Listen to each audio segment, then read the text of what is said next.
Greetings, humans. You have entered the Command Zone, your destination for all aspects of Elder Dragon Highlander. Enjoy your stay. Hello, everybody, and welcome back to another episode of the Command Zone podcast. I'm your host, Rachel Weeks, and today we have a special guest. It's Jordan Pridgen. Hello, everybody. I'm Jordan Pridgen. I'm one of the writers, producers here on the channel, and I'm so excited to talk about cards. Yeah, we're talking about Commander Masters today. Commander Masters is, of course, a reprint set. So everything in the main set is cards we've seen before. We're not going to talk about those. If they're good, you know it.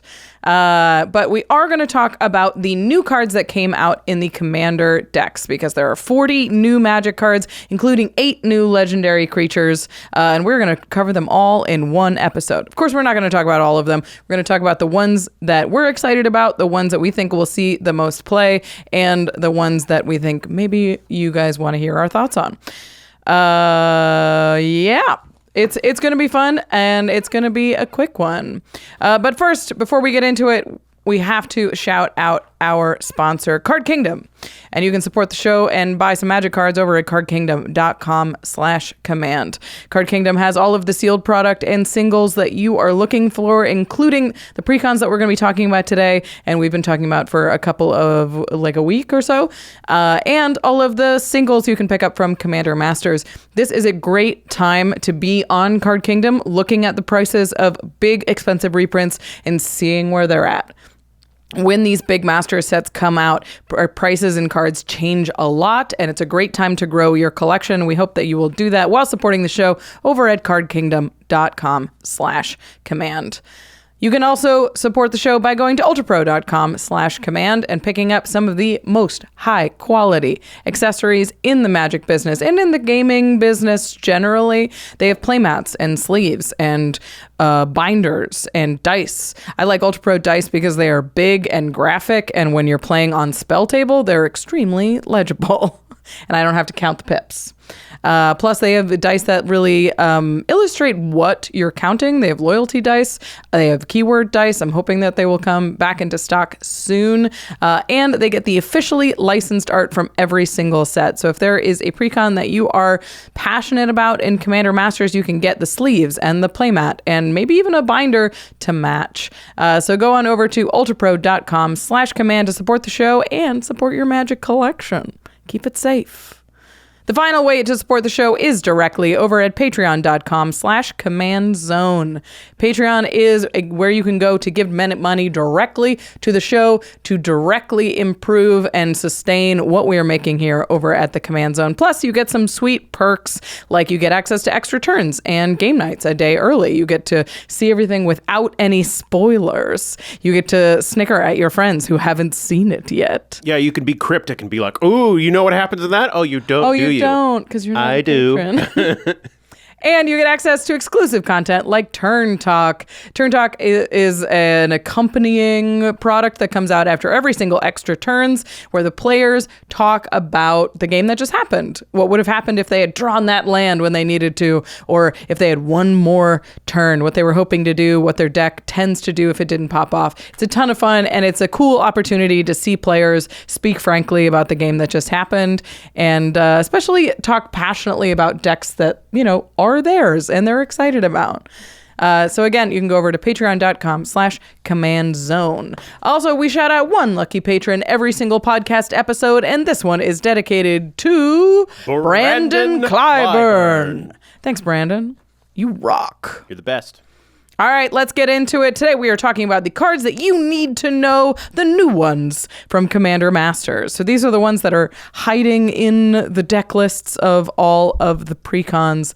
We pulled out the ones, a lot of the ones that are new are very narrow cards. Yeah, I mean, the decks all have pretty clear plans. Yeah, Enchantress, Planeswalkers, colorless matters, and slivers. Yeah. And if we don't mention a card, the answer is probably play it in that strategy of deck. Yeah, the ones that we're talking about today are the ones that have the most general applications that you're more likely to see a lot of. If you're playing a sliver deck, you probably want the new slivers in them. They're pretty good. But we're not going to break it down because not everybody has a sliver deck. But let's get into it, because this first one is a real weirdo, and I didn't realize just how cool it was. Yeah, I think it's kind of fun. It's pretty neat. This card is Abstruse Archaic. 4 mana for a 3/4 creature avatar with vigilance. And it has 1 in tap, copy target activated or triggered ability you control from a colorless source. You may choose new targets for the copy. A colorless source. Yeah.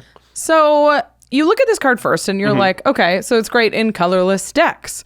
But you know what is also, like, colorless sources could include artifacts. Yeah. Could include Eldrazi. Yeah. It also could include land. That's, I think, the thing that makes this, like, real spicy. Yeah, there's a ton of things that you can copy. Obviously, we're familiar with some very big activated abilities and also triggered abilities on artifacts. Sure. And if something has, like, an expensive triggered ability, or, if something has an expensive activated ability, it's going to be nice to just pay 1 mana and, like, get a lot of extra from it. But I think that the triggered abilities are like what's kind of really interesting about this. Yeah, so there's a couple of sweet triggered abilities that we already play a lot of. Solemn Simulacrum has 2, an ETB and a dies. You can copy both of them with the Archaic. One that I thought was kind of interesting is Skull Clamp. Oh, yeah. Because Skull Clamp says whenever equipped creature dies, draw 2 cards. So you could turn that into 4 cards into for 4 1 cards. mana? I mean, Skull Clamp's already broken. So, you know, what's 2 cards between friends? But what I liked about this one is it doesn't give the creature the triggered ability. It is the triggered ability of the Skull Clamp, which is colorless. Very nice. Things like Wayfarer's Bauble, that, you know, you have to sacrifice the thing. So being able to actually double it just means that you get 2 triggers out of it is quite nice. I also thought it was kind of funny that if you have the Ozolith in a deck, this can, coming and going, work on both of the abilities of the Ozolith. So if something dies and you double the trigger, you get twice as many counters put onto the Ozolith. And then when at the beginning of combat, when it's putting the counters on the thing, you can double the number of counters. So I think it's pretty realistic that you end up quadrupling the counters if you use Abstruse Archaic on both directions. Oh my god. It's pretty fun. That's so sweet. The Ozolith is already crazy. I think a lot of people think of the Ozolith as like you're moving the counters, but it is more than that. It is sees the counters on the creature and creates that many on it. So if you double it, it works. Yeah, it's worded so you think it might not work, but it do. It do. We also wanted to talk about some big activated abilities that you can copy with this thing. The one I thought of was Aetherflux Reservoir. Yes. Pay 50 life, take out 2 people. But the one that you thought of is way cooler. Yours was too good and viable. Yeah.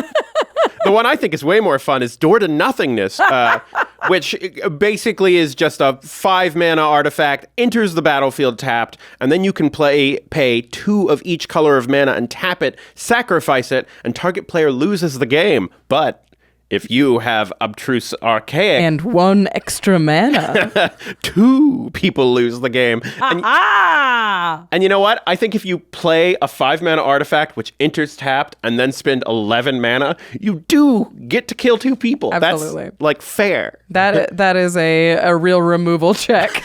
It's like, okay, I have a Door to Nothingness and an Abstruse Archaic. You have a full turn to answer one of those 2 pieces or my mana base. Yeah, and if you can't do anything about that, you rightfully lose the game. Yeah. A big cool one that I was thinking of course it's good in colorless decks, is the triggered abilities on Eldrazi. Eldrazi have a couple of triggered abilities. Often they have Annihilator. That's something that you can copy. But even bigger is the cast abilities are triggered abilities. So something like a Kozilek Butcher of Truth, which says when you cast this spell, draw 4 cards. You can copy that ability. The big thing that you're looking for here is anytime it says when or whenever, that is something that you can copy. Or, of course, if it has an activated ability and a colon. The Abstruse Archaic is sweet. Yeah, there's a lot of options there. Let's talk about lands, though, because there are some neat tricks with this card. Yeah, I think, I don't remember who in the office was the first one to point out that we could do lands. It wasn't me. That's what made it go like, oh. That's kind of neat. Because when you're doing fetch lands, okay, one thing we should clarify about the card, and it says it in a little reminder text under it, you cannot target mana abilities with the thing. So you can't just like tap a Thran Dynamo and, you know, double the amount of mana that you make off of it. Right, because mana abilities don't use the stack, therefore there's nothing on the stack to be copied. Yeah, it's special. But something like cracking a fetch land, that is an ability that you activate and you can trigger. So, you can take a Prismatic Vista and get 2 lands off of it. Yeah. That's so sweet. It's 1 mana. It's like a 1 mana repeatable rampant growth type of thing. Yeah. So if you know you're in a deck that runs a ton of fetches, it's kind of a neat tech to include it. Oh, yeah.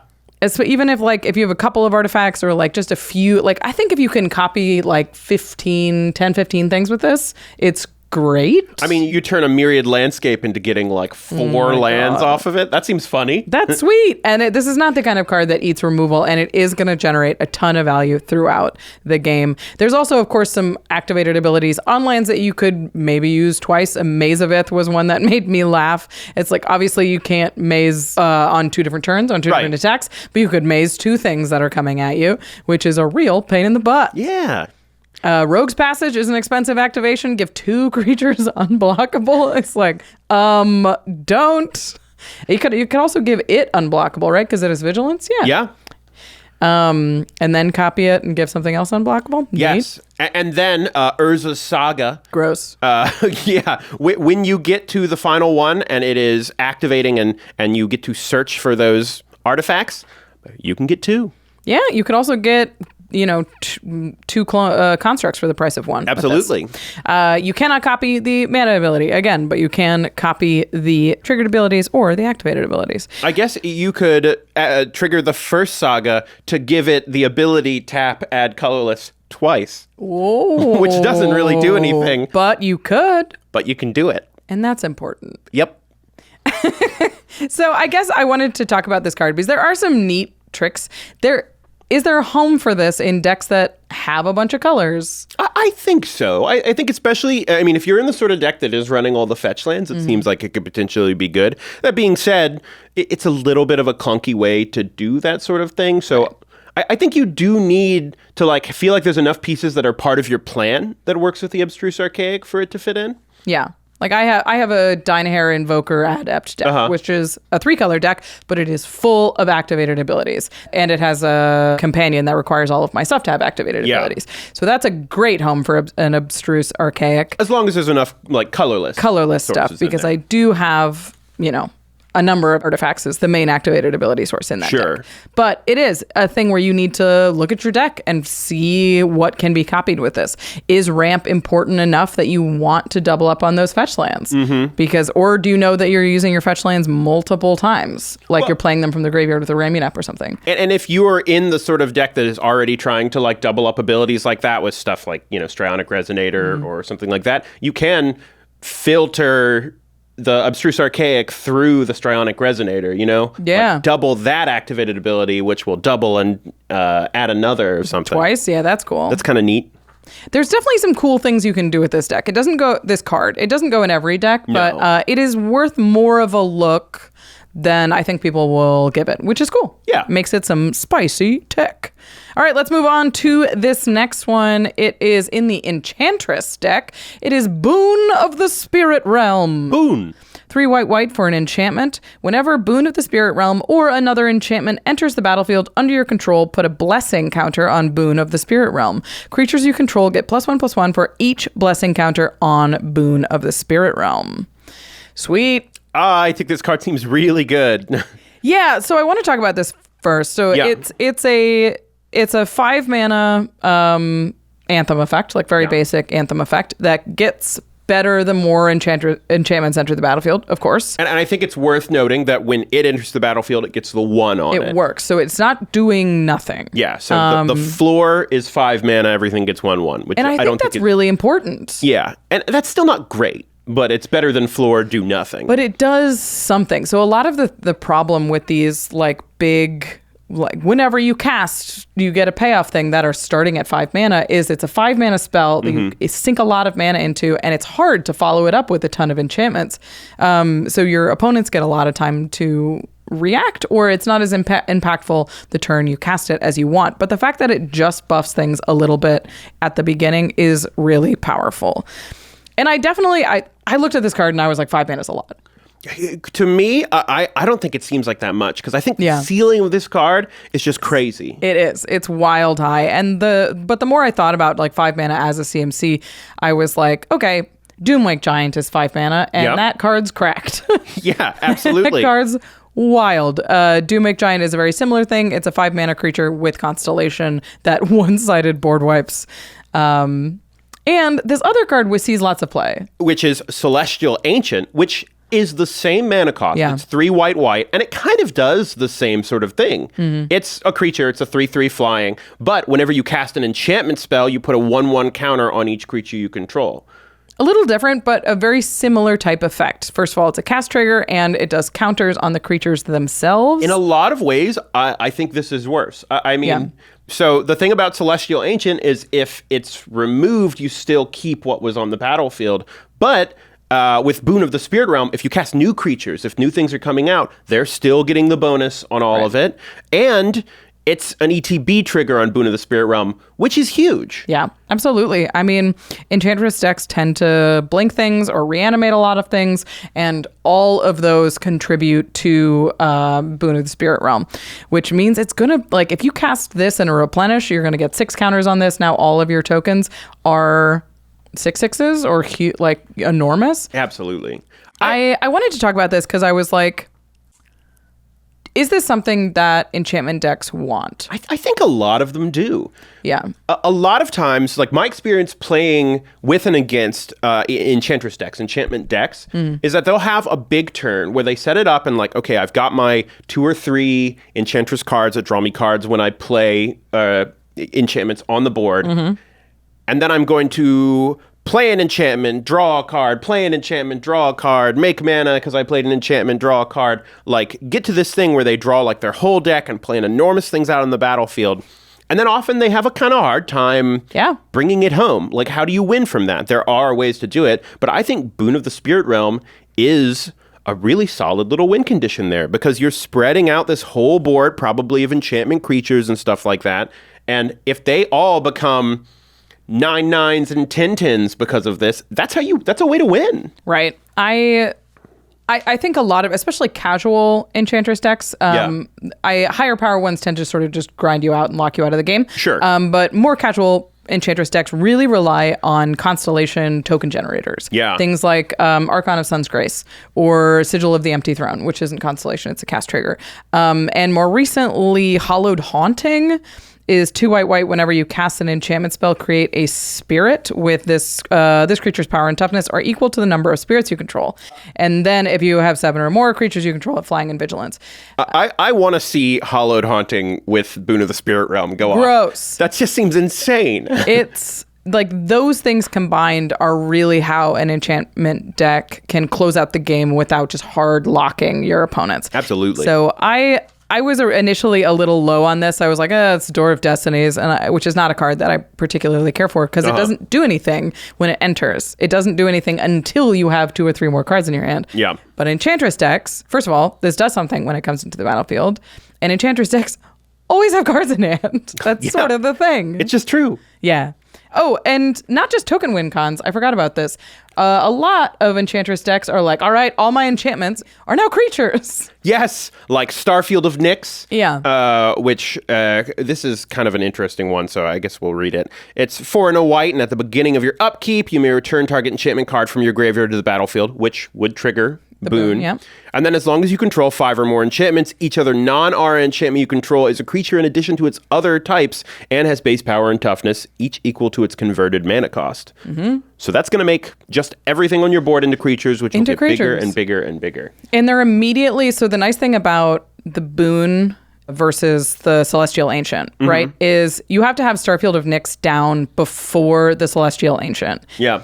In order to get counters onto your enchantment creatures so they can be big threats. But if you have Boon of the Spirit Realm on board, and it's got a couple of counters on it, but you don't have that many creatures, so people aren't worried about it yet, you can slam an Opalescence or a Starfield of Nyx, and you're like, suddenly, these are here and huge because it's an Anthem effect. Another one you put on here that I just think is hilarious. It's Dance of the Manse. Yeah. So Dance of the Manse is basically an X spell that just brings back X number of artifacts or enchantments from your graveyard. So if you have Boon of the Spirit Realm out and a bunch of artifacts in your graveyard, which, you know, we might have people we can talk about later that want to put artifacts in the graveyard. Yeah.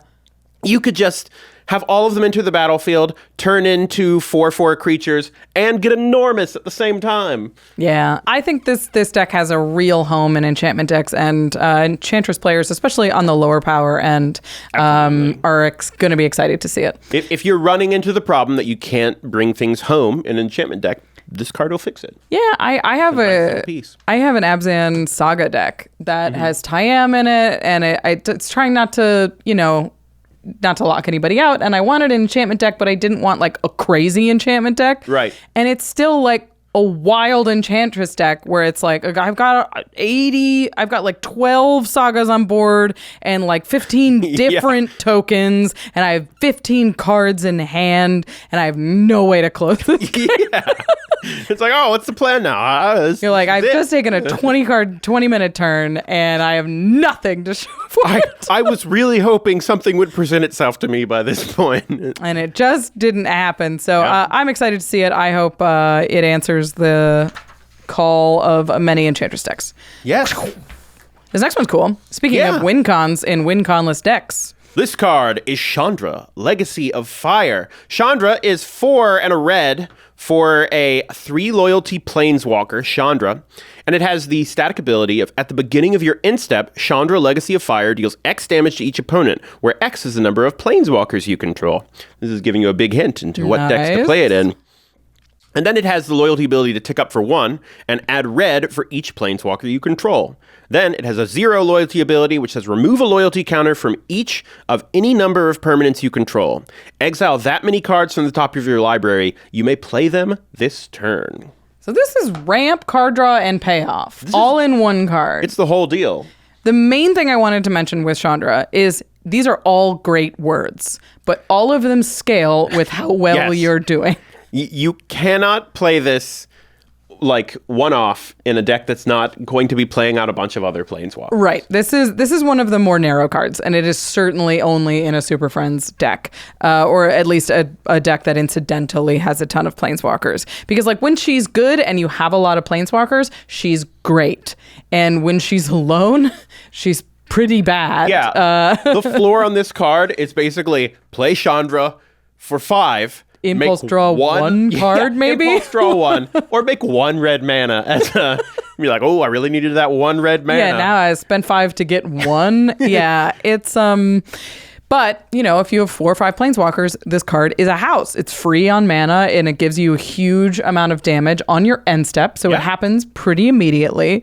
And you can draw a ton of cards, so it will help you rebuild the more planeswalkers you have. Yeah, and I mean, I think the thing that's nice about this is a lot of planeswalkers are pretty expensive. Mm-hmm. And I mean, I know in my planeswalker decks, my Super Friends decks, you really have to make the choice, do I play this one or do I play this one? And you want to get to the point where you have this critical mass of a ton of planeswalkers. And with Chandra, once you've kind of already got things going a little bit, you can play Chandra, tick her up, completely refund the mana that you got from her there. Yep. Sometimes even maybe get more if things are going well and play something else from your hand. And that seems really nice. Yeah, in a super, we both have Super Friends decks, to be honest. And the way that those decks win, it tends to be snowballing out of control. Exactly. Where you have too many planeswalkers, we cannot answer them. We cannot hit them or kill them all.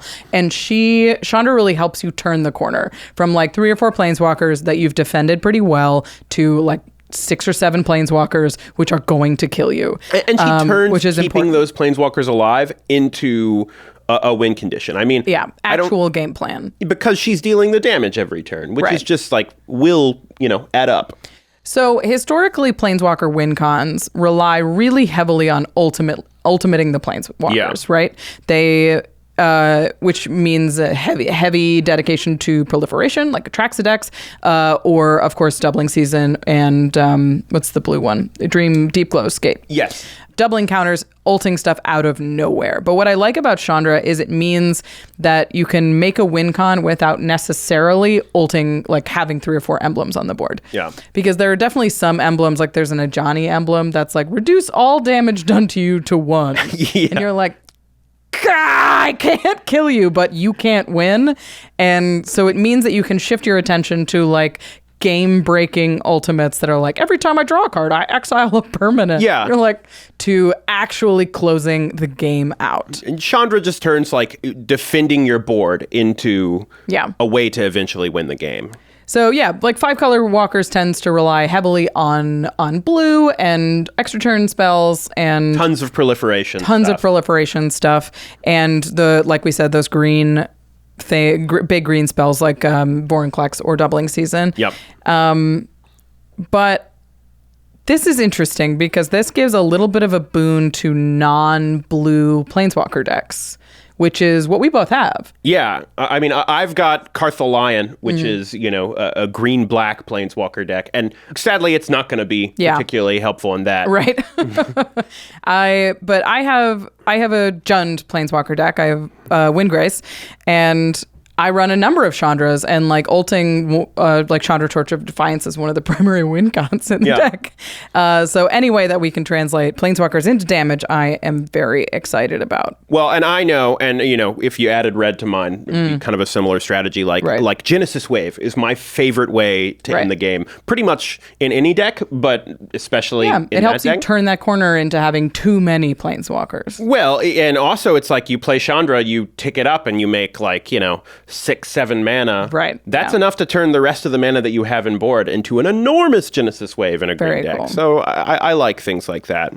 Yeah, I wanted to talk about the win cons that we've sort of been leaning on before because they are finicky and not quite as concrete. Like I said, I like the Chandra Torch of Defiance emblem, and Chandras in general tend to be like turn damage into Planeswalkers into some amount of damage. But the big one I think that is in my deck, and do you have Sorin in your deck? I do, yeah. Yeah, Sorin Markov, which sets somebody's life total to what, 10? Which can be pretty good. Yeah. So you have this, you set somebody's life total to 10, and then Chandra's like, bam, finishes the job. There's also I think a lot of the Vraskas do stuff where it gets down to where it sets your life very low. There's some kind of kill a person clause on Vraskas.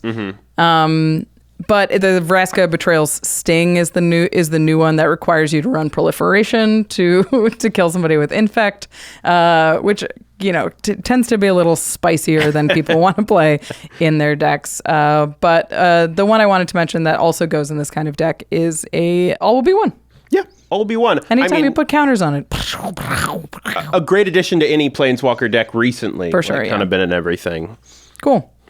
Yeah, there's been a lot more toys given to Planeswalker decks, I think specifically non-green ones and non-blue ones in this Jeskai Walker deck. So there's some cool stuff. If you have a Planeswalker deck that is in, honestly, any of those colors, give this deck a look. Yeah. Okay, let's move on to the next one, which is pretty sweet. We're back into the enchantment territory here. Yeah, this one is the Composer of Spring. Yeah. 1 and a green for a 1/3 Satyr Bard. Whenever an enchantment enters the battlefield under your control, you may put a land card from your hand onto the battlefield tapped. If you control 6 or more enchantments, instead, you may put a creature or land card from your hand onto the battlefield tapped. Look at her there with the little pan pipes, dancing around, putting lands onto the battlefield. But yeah, she's composing spring. This card seems really good to me. It's really very powerful. So I wanted to point out that a lot of Enchantress decks already run Burgeoning and Exploration. Yes. Because they draw so many cards, extra land drops are really powerful, and they're on cheap enchantments. But this is another way to give you extra land drops and even creature drops. Well, and this is part of what I was talking about earlier about enchantment decks going off and then just okay, I play an enchantment which draws me a card and then lets me play a land. And then I play an enchantment using that land, which draws me 2 cards and lets me play another land. Yeah, this one, at least the lands come in tapped, so that's it does keep you from keep you going forever, storming into eternity. But it is a really key part of the Enchantress engine, where even if your whole board gets wiped, you're yeah, but I still have 30 lands in play. Well, and the fact that it eventually switches to dropping creatures into the battlefield gives you a quick way to rebuild. I think there are ways to set it up so that you're one, pretty kind of easily dumping your whole hand sometimes with this. For sure, yeah. And in some ways, dumping a lot more of your deck. out on the battlefield. You put one here I really like, Nescian Wanderer, which is 1 and a green, and whenever an enchantment enters the battlefield under your control, look at the top 3 cards of your library. You may reveal a land card from among them and put the card into your hand. Put the rest in the bottom of your library in a random order. These work so well together. It's a really, I mean, they're both satyrs. Cute. Love it. Cute. But yeah, being able to stack it so you look at the top 3, find a land, and then put it into play with the Composer of Spring. It just kind of means you're never going to miss. Yeah. And if you can keep putting lands into play, obviously it makes your next turn more powerful. And if you're doing one of those, I've seen a lot of like Enchantress landfall combos, like where they'll run Felidar retreats and that kind of thing. Then you're just really out of control. You can go insane. It's also really sweet with one of my favorite cards they printed recently, which is Tameshi Reality Architect. I love that you put this on here because at first I was like, well, how does this work? And then I was like, oh, wait. It's cool. It's 2 and a blue for a 2/3 Moonfolk Wizard. Whenever one or more non-creature permanents are returned to hand, draw a card. This ability triggers only once each turn, but we're here for this part. It's X and a white. Return target land you control to its owner's hand. Return target artifact or enchantment card with mana value X or less from your graveyard to the battlefield. Activate only as a sorcery. That is so great. You bounce the land back to hand. Boop, back down. And it's just there. And because it returns an enchantment to the battlefield, which of course means you can put that land right back into play. So the big thing is like Tameshi's really great if you can activate it multiple times, but returning all those lands to your hand is a problem. Not anymore. I just think that's so funny. That's such a great little setup there. I love Tameshi. So on the ridiculous broken end of things, I love this. I put Enchanted Evening on our list, which is 3 and hybrid white, 2 hybrid white blue. And it's just an enchantment that says all permanents are enchantments in addition to their other types. So then when you play a land, an enchantment into the battlefield. Oh gosh, I draw 2 cards. This is a land. Put it into play. This is basically, in a lot of decks, just going to mean that you play every land and probably every creature from your deck onto the battlefield. So it's worth... Yeah, because if you keep drawing, you can get creatures and you can put the creatures into play. They're enchantments. You'll draw more cards. You find another. Oh, this one's a land into play. Draw 2 more cards. Find a creature into play. Draw is the 2 dream. cards. It's so fun and so wild. It's like it's worth noting that Enchanted Evening is very dangerous. Oh, totally. Turning all permanents into enchantments is like.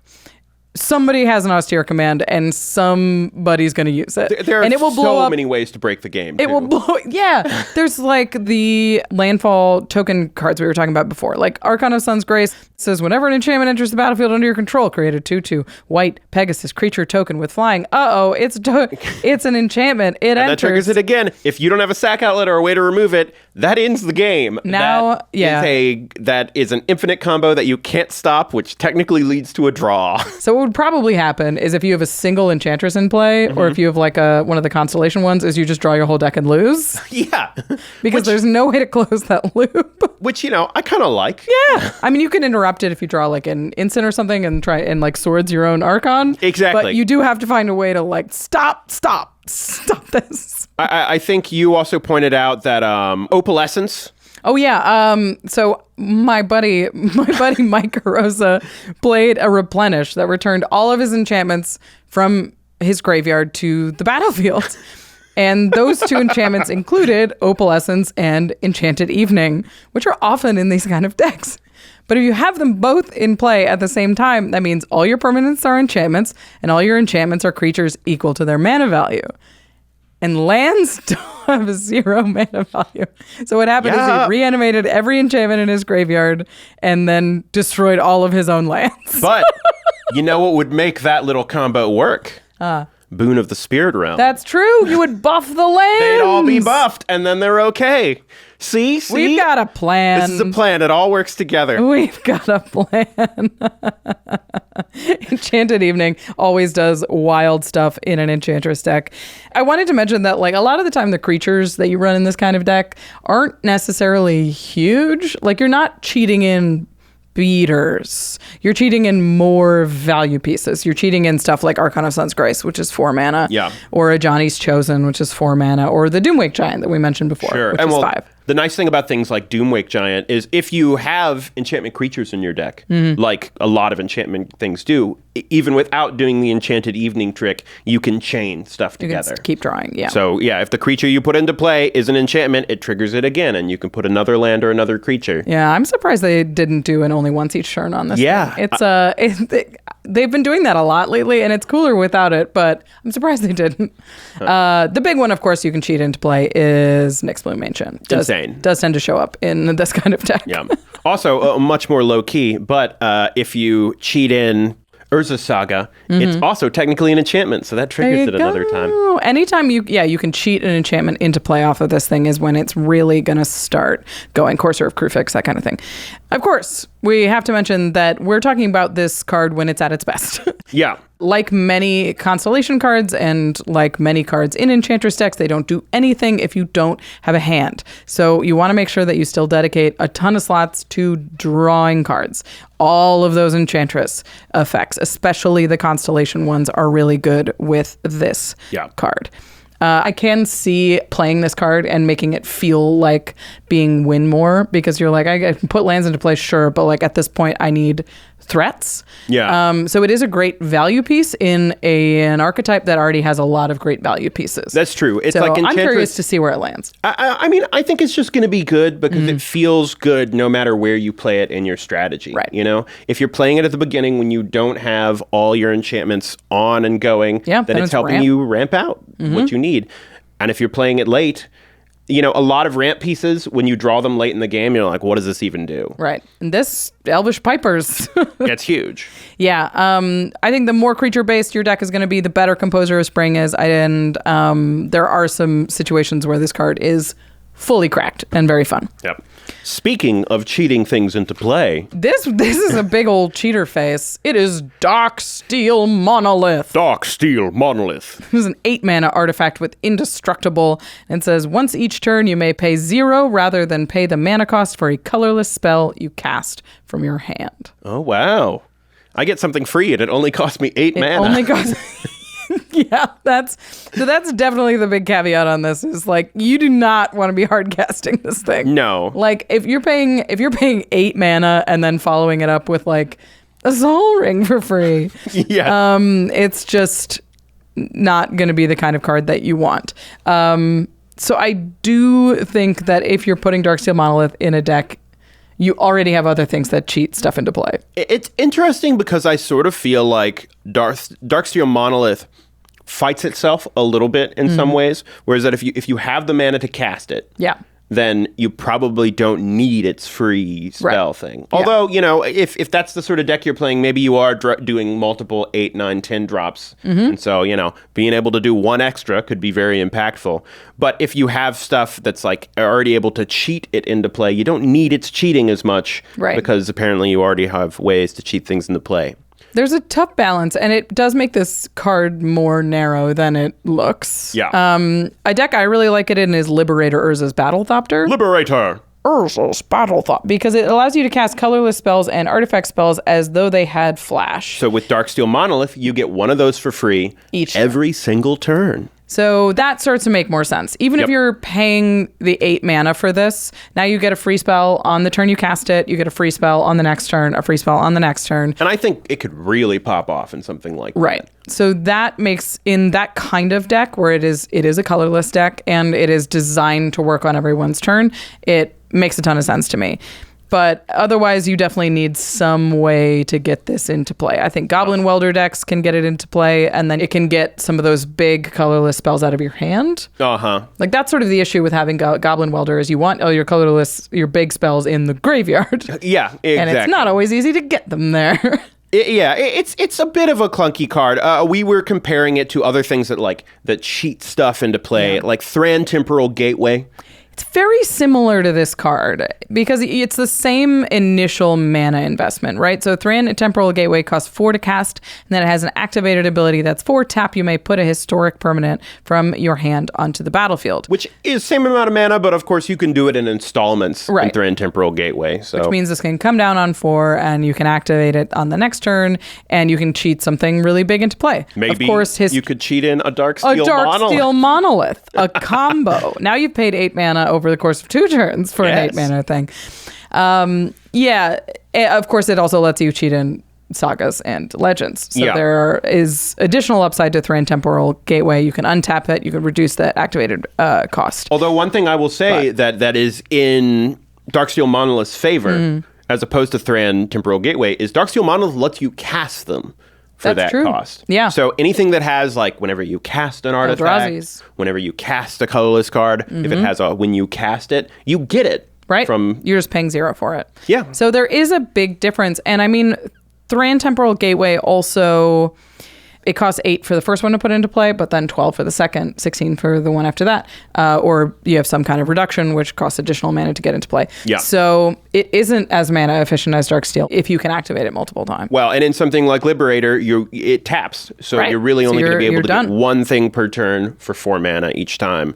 Whereas, if you did Goblin Welder to get a Darksteel Monolith out, like, that's a serious engine after a while. And it's hard to get rid of. It's indestructible. You just need to make sure you have cards in hand to make sure it is good. So I think Darksteel Monolith is a natural fit for the deck it comes in, for like colorless ramp decks. The Eldrazi, the colorless deck is a Cascade deck and wants you to have high CMC things to cast. And this is great in that deck.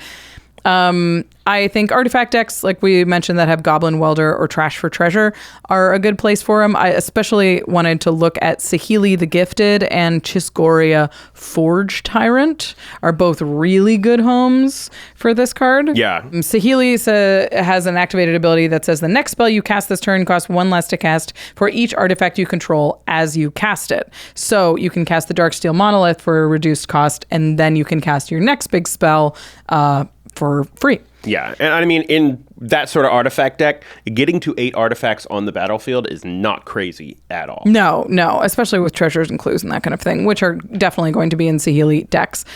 Same with Chisgoria, which if you hit it off of a Chisgoria, then you can cast it for essentially free and cast more things for free. I like Megatron Tyrant. It's sweet in Megatron. Here. You read it. Okay.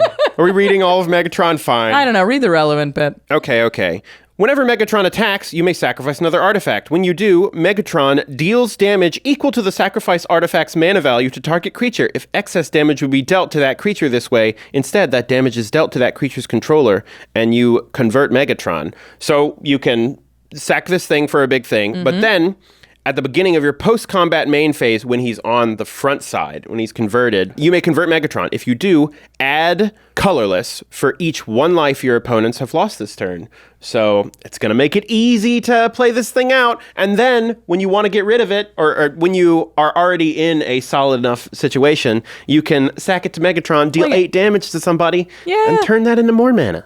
It's also, Megatron wants to sack big things, so being able to cast big things without actually investing resources into it is a huge deal. So it seems very good there as well. Very sweet, very cool. And then, of course, Eldrazi decks, which you get that cast trigger. Yeah. If you have a high dedication to Eldrazi, I think this thing is probably in your deck. Very cool. Let's move on to this next card, a little red enchantment. This next one is an interesting little card called Descendants Fury, which is 3 and a red for an enchantment. And whenever 1 or more creatures you control deal combat damage to a player, you may sacrifice one of them. If you do, reveal cards from the top of your library until you reveal a creature card that shares a creature type with the sacrificed creature. Put that card into the battlefield and the rest on the bottom of your library in a random order. Okay. So this is a wacky little card. It's kind of like an heirloom blade to the battlefield thing. Yeah. It does want a lot. It wants many creatures dealing combat damage and also sharing types. Yeah. I mean, the thing that's at least nice about it is that, like, you can adjust it to the type of whatever creatures you have going on. It's not like you need to play this and choose... Right. Spirits, and then it needs a spirit to hit it. So it's still going to trigger when it deals it, but you need to build your deck in such a way that you are going to actually hit something off of that flip, and it's going to be worth losing the creature for it. I think this reads like a typo card, and it certainly is. It definitely, you look at it and you're like, goblins! I think goblins! No, goblins, for sure. And yes, goblins, but like you said, you don't necessarily need to have 100 goblins in your deck. If you have something that's like an elf warrior and it deals combat damage and you sacrifice it, you can go find it. Do you have to choose? You just go find the next elf or warrior. Yeah, it's which the are first very one you common hit types. will do it. Yeah. So if you have a lot of creatures and if you want cards in your graveyard and churning through your deck is part of what your deck wants to do. Also, you can connect. You can deal combat damage. Yeah. It's not always a given these days. This is like can be worth a look. I think it seems cool, especially in decks that are going to consistently be making tokens. Right. Like, I mean, you mentioned goblins. I think that that's like the king of for sure. This sort of thing. But I also really liked, for instance, Edgar Markov. Yeah, which is going to be making these vampire tokens that you are happy to throw at opponents and sacrifice and turn into a bigger, better vampire somewhere in the deck. And I think that there are a lot of decks that do that sort of thing. Yeah, one I really liked was Rin and Seri Inseparable. It's whenever you cast a dog, you make a cat. Whenever you cast a cat, make a dog. And the deck tends to be full of cats and dogs, but also full of changelings. Yes, and changelings just get you the next card. creature. They get the next creature for free. So you can definitely do some weird stuff with changeling decks. I think this is kind of interesting in a Winota deck because you want to be putting humans into play. Yeah. Generally, and it also makes a lot of tokens. So if you like an Adeline that makes a human token, you can sack one of the tokens and go find the next human. Winota wants to snowball, so this kind of card is in line with what the deck wants to do. I don't think it's a CEDH Winota card, but it certainly is a casual Winota card. It's a cool, fun thing to be able to do. Just, turn a weak token creature into something more substantial. Of course, the higher mana value the type, the better this card is. So I also wanted to mention Miram Sentinel Worm, which is a very powerful card all on her own. But will finally make Miram decks good, right? Yeah, right? Thank God. So what happens with Miram is anytime a non-token dragon enters the battlefield, she makes a copy of it. And you can sacrifice that copy and go get another one. And when that one enters, it'll make a copy of that one. Seems cool. Yikes. You can kind of chain out all your dragons onto the battlefield or just keep them around for, It's, obviously you don't want to be sacking a ton of dragons, but if you know that you're going to get 2 dragons out of the deal, it seems pretty good. You can sack a dragon. You've got a spare. You've got another dragon coming. I did want to mention that, we mentioned Heirloom Blade in passing. I think this card is actually pretty good in non-typal decks because it does the same thing. That's whenever the equipped creature dies, you may reveal cards from the top of your library until you reveal a creature card that shares a creature type with it. So I think if you have a commander that's a human or an elf or just anything that is a creature type that you're naturally running, elemental is very common, having this card that just says, when this card dies, you draw a spell is very good. Plus it equips for 1 and gives +3/+1.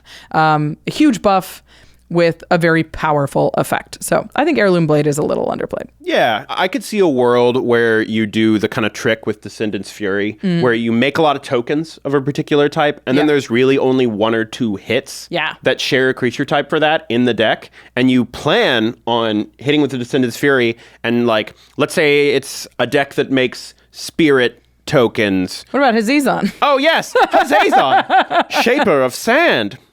Hazezon makes Sand Warriors. Warrior, notably, a very common creature type. Yeah, much sand. I was looking at my token deck, which is Hazezon, and I was like, are there just incidental warriors that I would be happy to hit off of this thing? Yeah. And the answer is, Mirag, Fury of Akum.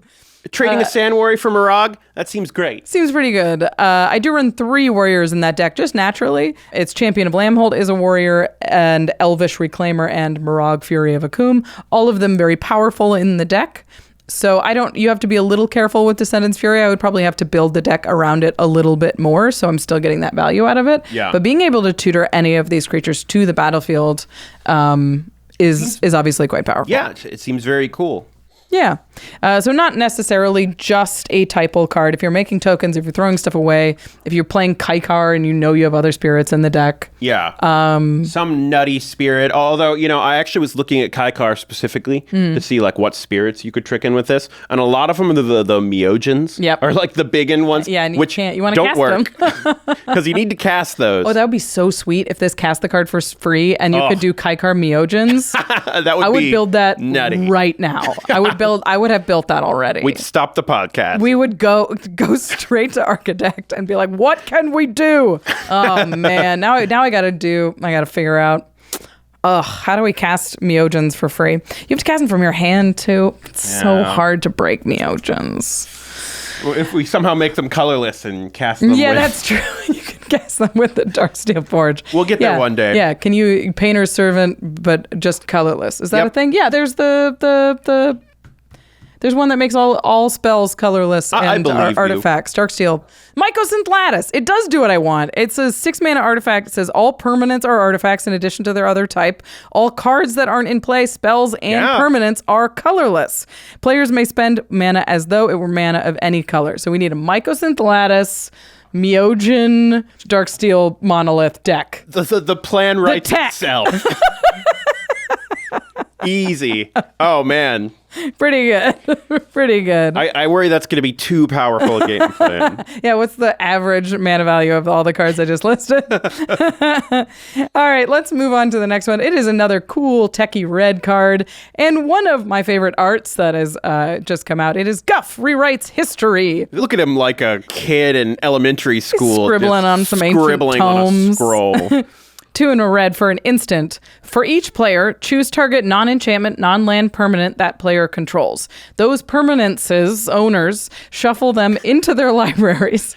Each player who controlled one of those permanents exiles cards from the top of their library until they exile a non-land card, then puts the rest on the bottom of their library in a random order. Each player may cast the non-land card they exiled without paying its mana cost. Whoosh! Struggled through that. Okay, so what it is a wild magic surge, but for each player. Yes. Which is awesome. It's kind of fun. Yeah. It's so fun. Everybody's comparing it to Chaos Warp. It's not Chaos Warp. No, because I mean, the big thing about Chaos Warp is Chaos Warp can absolutely miss. Yeah, so Chaos Warp can hit lands and enchantments, is a big difference. And Chaos Warp, you turn over the top card. If it's a permanent, it goes into play. If it's not, nothing happens. Yeah, if it's a spell, meh. Yeah, I mean, a non-creature spell. You know what I mean? Yeah, so Chaos Warp is particularly strong against like spells decks. Yep. But Guff Rewrites History says it reveals until you hit a spell, you cast that spell. So everybody's going to get an actual spell out of this. But it's great for removing things that are like the biggest problem on the board, where you're like, I'll remove my opponent's best things and then my worst thing. Yeah, I'll you know what? This treasure token I have, I don't need it. Shuffle it in. And then I get whatever's on top of my library. Yeah. Which, if you've been planning for this, maybe you know what's on top, or you've scryed a bit. It does shuffle, so it won't let you set up the top of your library. Then pretend I didn't say that. Yeah. No, but still, you're taking the worst thing on your board and turning it into something free, and you're taking the best thing on everyone else's board, or maybe something else if you're being nice to people. Who knows? Could it backfire? Absolutely. That's what makes it fun. Red. I think this card is incredibly fun and is... It turns like some of these expensive spells that they're like, you could use Indomitable Creativity as a removal spell. And you're like, I don't want to pay 7 mana to remove couple of my things and one of my opponents. Guff Rewrites History is 3 mana and it's at instant speed. The price is right on this. For sure. Just really nice. And it makes this for this cool moment in the game where everybody's like, okay, what do we get? Which is fun. And you're going to have big moments like Chaos Warp creates where you're like, I Chaos Warped the thing that they Chaos Warped. That's great. And makes Magic more fun. More Commander, more fun anyway. I love this card. It just seems so cool. I did want to mention the way that it's written. If you send your commander to the command zone, you still do this. It's if you controlled one of the permanents, it's gone, and you still shuffle. The shuffling is separate. I was like, okay, if they target a commander and you send the commander to the command zone, do you not shuffle? No, you shuffle. You absolutely, shuffle. You cannot set up the top of the rules. So you could just use this for a shuffle, right? Yeah. That's the real use case here. The interesting thing about this card is it does force you to pick something for each player. Yeah. So it is like if there's 3 players, you're picking 3 things. And it has to be a non-land, non-enchantment, interestingly enough. Right. And still good. So it's a very interesting card. I'm curious to see how it is in play. I know it's going to make for some fun moments. And I wanted to talk about, like, this card, on its face, I don't think it's, like, better than Chaos Warp. No, and I don't think this is just like, oh, this is a red auto-include. What a great piece of removal. Yeah. It's a ton of fun. But, like, I think there are situations... or there are decks where this is better than Chaos Warp. Yeah. And it's decks that definitely have a lot of extra crap lying around. Yeah. And can get that kind of free spell off of it. Or decks that kind of want to do that transmutation trick where they're turning useless things on their board into more powerful things in their deck and stuff. It's hard to manipulate this as a polymorph spell because you just get the next spell. You definitely don't want, like, X spells in your deck. You want to make sure that you're hitting something when you do this. But I do think that there are moments where you're like, this card answered 3 problems and got me, like, a Signet or got me another draw spell. Absolutely. And I mean, there will be a lot of times where they have a serious threat on the board, something that is just warping the game around it. And you cast this and they go, okay, Arcane Signet. And you turned it into an Arcane Signet and you were like, that is a trade I will take. I will take. Yep, absolutely. I think Guff Rewrites History is cool. I'm hoping we see a lot of it because it does make for a cool moment. All right, we are going to talk about one of the new commanders. Oh boy, this is Leori, Sparktouched Hunter, also known as Luca's cat. Yeah. From Ikoria. This is a blue, a red, and a white for a 3/3 legendary creature, Elemental Cat, which has flying and vigilance. Whenever Leori, Sparktouched Hunter, deals combat damage to a player, choose a Planeswalker type.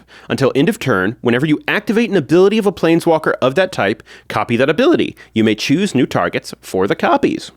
Sweet! Yeah. So Leori is one of the first times that we have seen the type of a Planeswalker mattering. Yeah. There have been cards in the past, like Deification, I think, cares about it. Sure. But this is one of the first times that there's, like, a payoff for building with a lot of the same Planeswalker. It's kind of interesting how the tides have turned, because it used to be that type line thing, like the Chandra thing or something, was kind of a all downside. Yeah. Because it meant if you played 2 different Chandras, you had to sacrifice one of them. It was like its own crazy legendary. Oh yeah, that's how it used to work. It was like its own type of legendary rule. You could only have 1 Chandra that you were playing. You could only have 1 Gideon on the board. That's so weird. Okay. Now it's coming around to the other side where it actually makes sense to build a Chandra deck or an all Gideons deck or something like that. And you will be paid off for it. I wanted to mention that there's a lot of great pieces for this card in the precon already. So if you're planning on building Leori, there's a lot of great synergistic pieces that do come in that precon. I know the prices are a little bit higher, and if you want to pick up the singles, totally understand. But we're not really going to talk. I'm going to mention very briefly the ones that are in the precon, but I don't want to go into detail because they're already in the box. But first, you must choose. You must choose. Choose your character. Dun, dun, dun. I think this, like, how many... Do you just play all Chandras? I think you pick, like, 1 or 2 Planeswalker types. Well, and I mean, the thing that's nice is you can change it on the attack. So, like, if you're like, this turn, I really want to get double activations from all my Chandras. Right. And then you hit them the next turn, and you're like, this is a Teferi turn. A Teferi turn, yeah. I still think you're building largely around as high as maybe 3 Planeswalkers. And just to keep that synergy up. So if you pick Chandra, you know you have a chance to activate 2 Chandras multiple times rather than a Teferi once, or 1 Teferi multiple times. Yeah. You got down the numbers that they actually, that kind of are playable of each. Yeah, I want to talk about the highest Jeskai Planeswalker counts. I don't want to go through the individual Planeswalkers. Planeswalker to taste. The ones that you're excited about. If you're into, Jace, Why? Yeah. But good for you. So I wanted to just include the numbers. There are 18 Chandras. There are 14 Jaces. There are 9 Teferis, including the backside of the invasion of New Phyrexia. There are 8 Ajanis, 8 Gideons, and 7 Elspeths. Everything past there is 5 or under. So those are going to be the ones that have the most to choose from. Yeah. And follow your heart. You know, if you're like, I'm a Luca man, cool. Do it. Throw it in there. I mean, it certainly would be flavorful to have a Leori Luca deck. Yeah. You could put Mila Crafty Companion in there and be like, wait, where's this fox from? Wait, when did he had a fox? I thought he had a cat. What is going on here? Luca, pick an animal, my man. Bonded means something. Okay, so we're going to talk about the cards just to support the archetype of Planeswalker, and we'll leave you to pick the 20 or so Planeswalkers that you like the most. Starting with a little bit of defense. So the first one we have on here is called Goldforged Thopterix, which is white and a blue, and this is from Aftermath. Artifact creature, Dinosaur Thopter, which, that's funny. Mm-hmm. 1/3 flying lifelink, and each legendary permanent you control has ward 2. There's a lot more removal for Planeswalkers these days than you think. A lot of black removal spells include Planeswalkers, and of course Beast Within and Generous Gift both hit Planeswalkers. So having a little bit of ward on them makes them more difficult to deal with. And I have to say, in general, I've been impressed by how good even like ward 1 or 2 is on so many things. Oh, for sure. People are making these like low to the ground efficient decks, and they're really counting on using their mana efficiently, and having to pay 2 more to remove something. People don't want to pay. They don't want to do it. 5 mana for a Beast Within. Yep. That's a lot. Absolutely. So having this little bit of protection, plus it's a 1/3 with flying, is going to go a long way. Like we mentioned before, you can include Mila, Crafty Companion. She says, whenever an opponent attacks one or more Planeswalkers you control, put a loyalty counter on each Planeswalker you control. So if you attack one, the whole team gets bigger. Not bad. Pretty good. The backside's a Luca, but you're probably playing this for the Mila. Yeah. Then there's Deification, another cool new card that's 1 and a white. As Deification enters the battlefield, choose a Planeswalker type. Planeswalkers you control of the chosen type have hexproof. And as long as you control a creature, if damage dealt to a Planeswalker you control of the chosen type would result in all loyalty counters on it being removed. Instead, all but one of those counters are removed. Whoa. Seems great in a Planeswalker type deck. Really strong defense. And yeah, if you're playing all Chandras, then you're like, haha, you're never killing Chandra again. It's like, what's your plan here? Chandra's a god. In the precon, there's some very sweet pieces. I want to mention them very briefly. Semester's End is awesome. It can blink Planeswalkers, reset loyalty, and they have 1 extra for their trouble. Nevinyrral's Disc is great. Blows up most permanents except Planeswalkers. The new Vronos Masked Inquisitor is a quite strong defensive Planeswalker as well. Super cool. All right. If you're playing a Planeswalker deck, you're going to want to activate those Planeswalkers as many times as possible. So what are you going to do?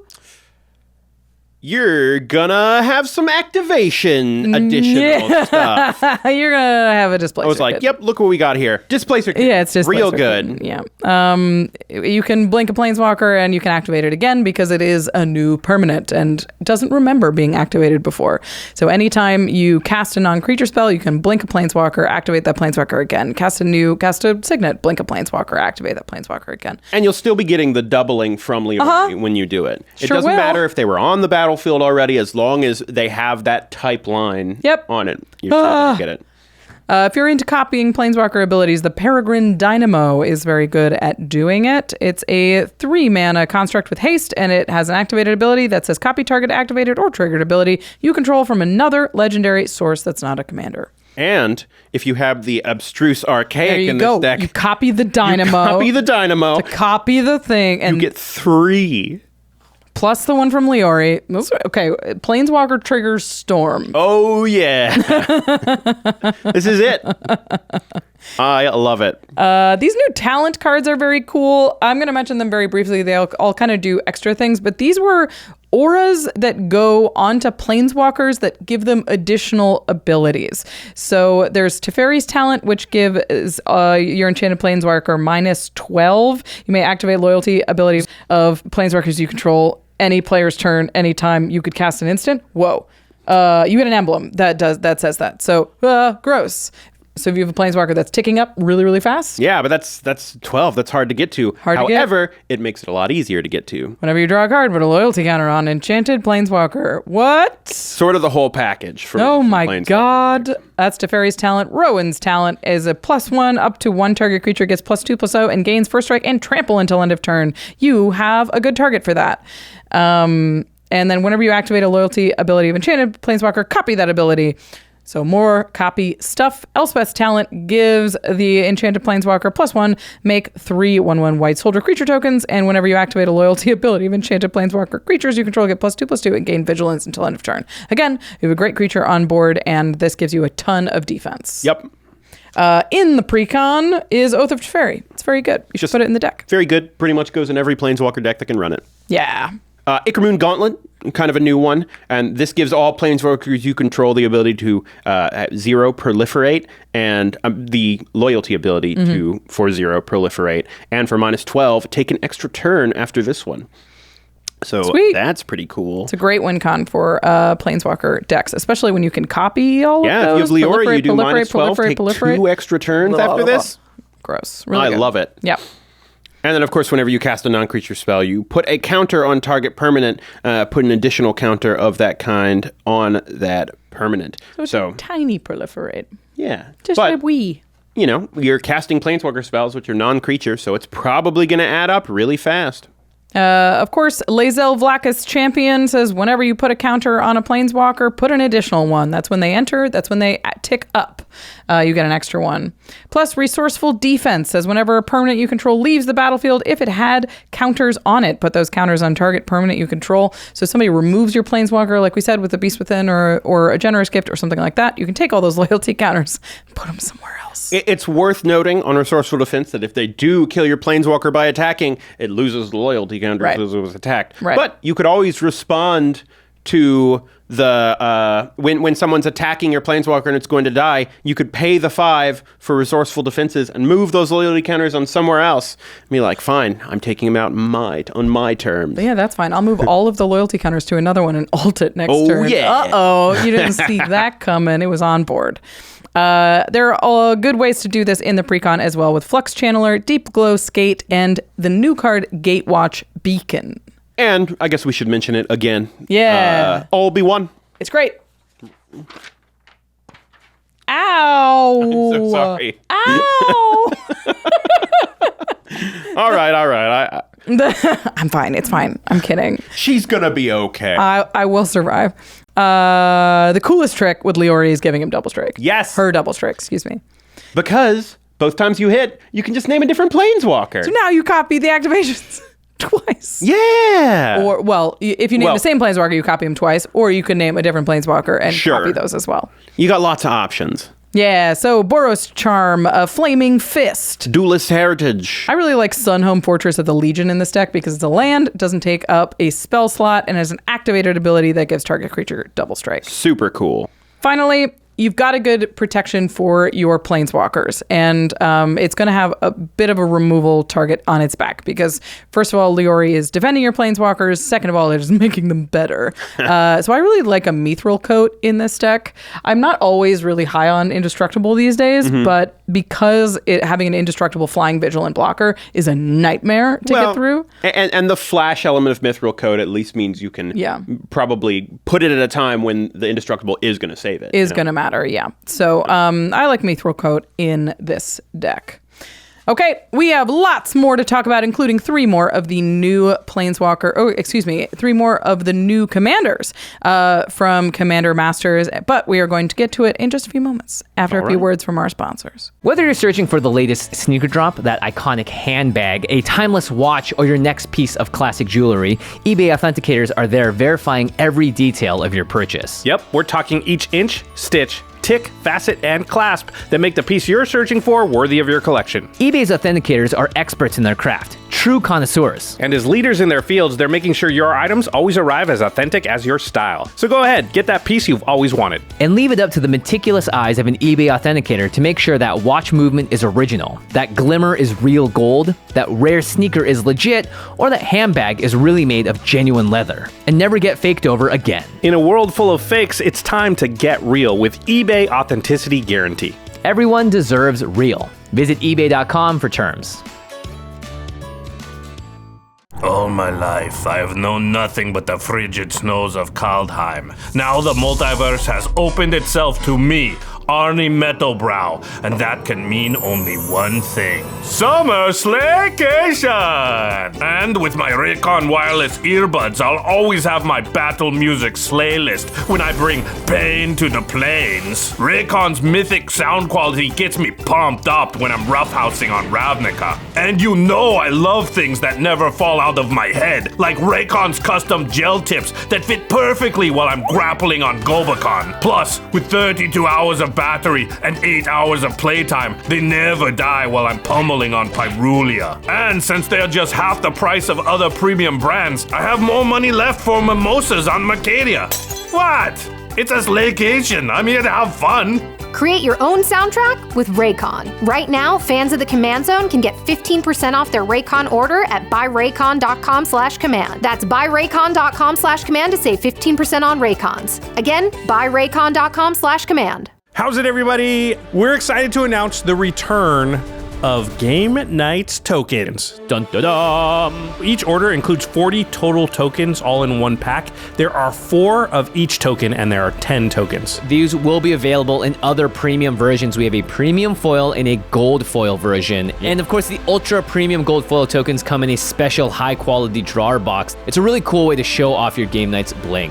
Yeah, I even use this box for other things. It's very sturdy and it looks sharp. Plus, if you want to show that you're the biggest Game Night fan out there, our top tier pledge level has something really special. It's a custom-made double-sided playmat that features all of the art from the tokens with a really cool comic book inspired layout. Yeah, very few of these end up getting made. As with all of our Kickstarters, this is for a limited time, so this is your best chance to get your hands on these tokens and playmats. Just go right now, lock in your order, don't mess around, just guarantee that you're gonna get them. Absolutely. All right, thanks everyone, and get your pledge in now. Browsing for some new tech? Yeah, I'm building Tiamat and ARCHIDEKT. Ooh, how about Zergo and Ojutai? Did you just drag and drop that card image directly into your deck? Yep, with ARCHIDEKT, you can drag and drop card images from EDH, Rec, or Scryfall directly into the deck list. No typing required. That is so cool. Ooh, okay, check this out. I'm gonna drag and drop Dragon Storm into the deck, and then boom, I'm gonna drop a bunch of dragons on the battlefield. A 9-drop, huh? Seems ambitious. It was just for the pun. ARCHIDEKT is the best place to browse, brew, and playtest Commander decks. Just go to archidekt.com/commandzone to get started. That's ARCHIDEKT.com/commandzone. Welcome back, everybody. You are listening to the Commander Masters cards you need to know set review. We're talking about all the new cards in the Commander Masters precons because, of course, this is a reprint set. So everything else, you know. We're going to get right back into it and talk about one of the backup commanders from the Enchantress, or the backup commander for the Enchantress deck. It's Narci, Fable's singer. She sings a fable. Oh, look at her singing those fables. It's 1 in Abzan, 1 white, black, green for a 3/3 human bard with lifelink. It says whenever you sacrifice an enchantment, draw a card. Cool. Neat. And then whenever the final chapter ability of a saga you control resolves, each opponent loses X life and you gain X life, where X is that saga's mana value. Nice. My. Okay. Sagas have really been getting some love recently. Look, I have an Abzan Saga commander, and it's Tayam, and it doesn't work that well. People keep commenting on my Tayam list, and it's like, you can't remove counters from enchantments, right? I'm like, yeah, I know, but it kind of goes with like the other stuff that's removing counters. I know. But I definitely have to try out Narci in the Command Zone. This seems really good. Seems like a really cool commander. And I mean, I think you just have a ton of options when it comes to sagas these days. Absolutely. They keep using it because sagas are so cool. Yep. And they do tend to be pretty expensive, a lot of them. Right. But mana value-wise, yeah. Yeah, mana value-wise. But Narci kind of pays you off for that, which is great. Yeah, I want to. There's a ton of different kinds of sagas that they've created recently, and I want to talk about how she interacts with them specifically. Yeah. Again, we're going to leave you guys to pick the sagas that you're interested in. There are some very powerful sagas. Many of them are in the precon, like Binding the Old Gods and The Eldest Reborn are both in the precon, I believe. They're great. You should put them in the deck. But I want to talk about the Neon Dynasty sagas. Because she sort of she works with them. She works with them. But she doesn't full-on work with them. Right. So the Restoration of Aganjo I've talked about a lot. I like it a lot. And the final chapter of it is exile this saga, then return it to the battlefield transformed under your control. And that same final chapter is on most of the sagas from that set. So you are not going to sacrifice this enchantment at any point. So you won't draw the card from your commander. But you still get that final ability whenever the final ability of a saga triggers and the drain. Sure. And I mean, they do then enter they come back as another enchantment. So maybe if you have other ways to either sacrifice creatures or sacrifice an enchantment, you can still eventually get that card draw off of it. Right. But it's not the whole package, replace itself, deal damage, like standard sagas are. For sure. I think they're still good and worth it in the deck, but it's worth knowing that they don't work quite as well. There's another variant of sagas that work extremely well. Yeah, these are the read ahead sagas. A great example is Cruelty of Gix, which, so read ahead basically means when you play it, you get to choose which chapter it comes in on. So if you play Cruelty of Gix for 5 mana, you can either, play it on the first one and take a card from an opponent's hand and make them discard it. Then the next turn, you search your library for a card. And then the next turn, you put a creature card from a graveyard in the battlefield. Or with Narci, you can just play Cruelty of Gix for 5, choose the last chapter, reanimate a creature, and then it will immediately sacrifice itself. You will draw a card, deal 5 damage to your opponents, gain 5 life. That seems great. That's a ton of value there. And a ton of life gain. That's a huge life swing. Absolutely.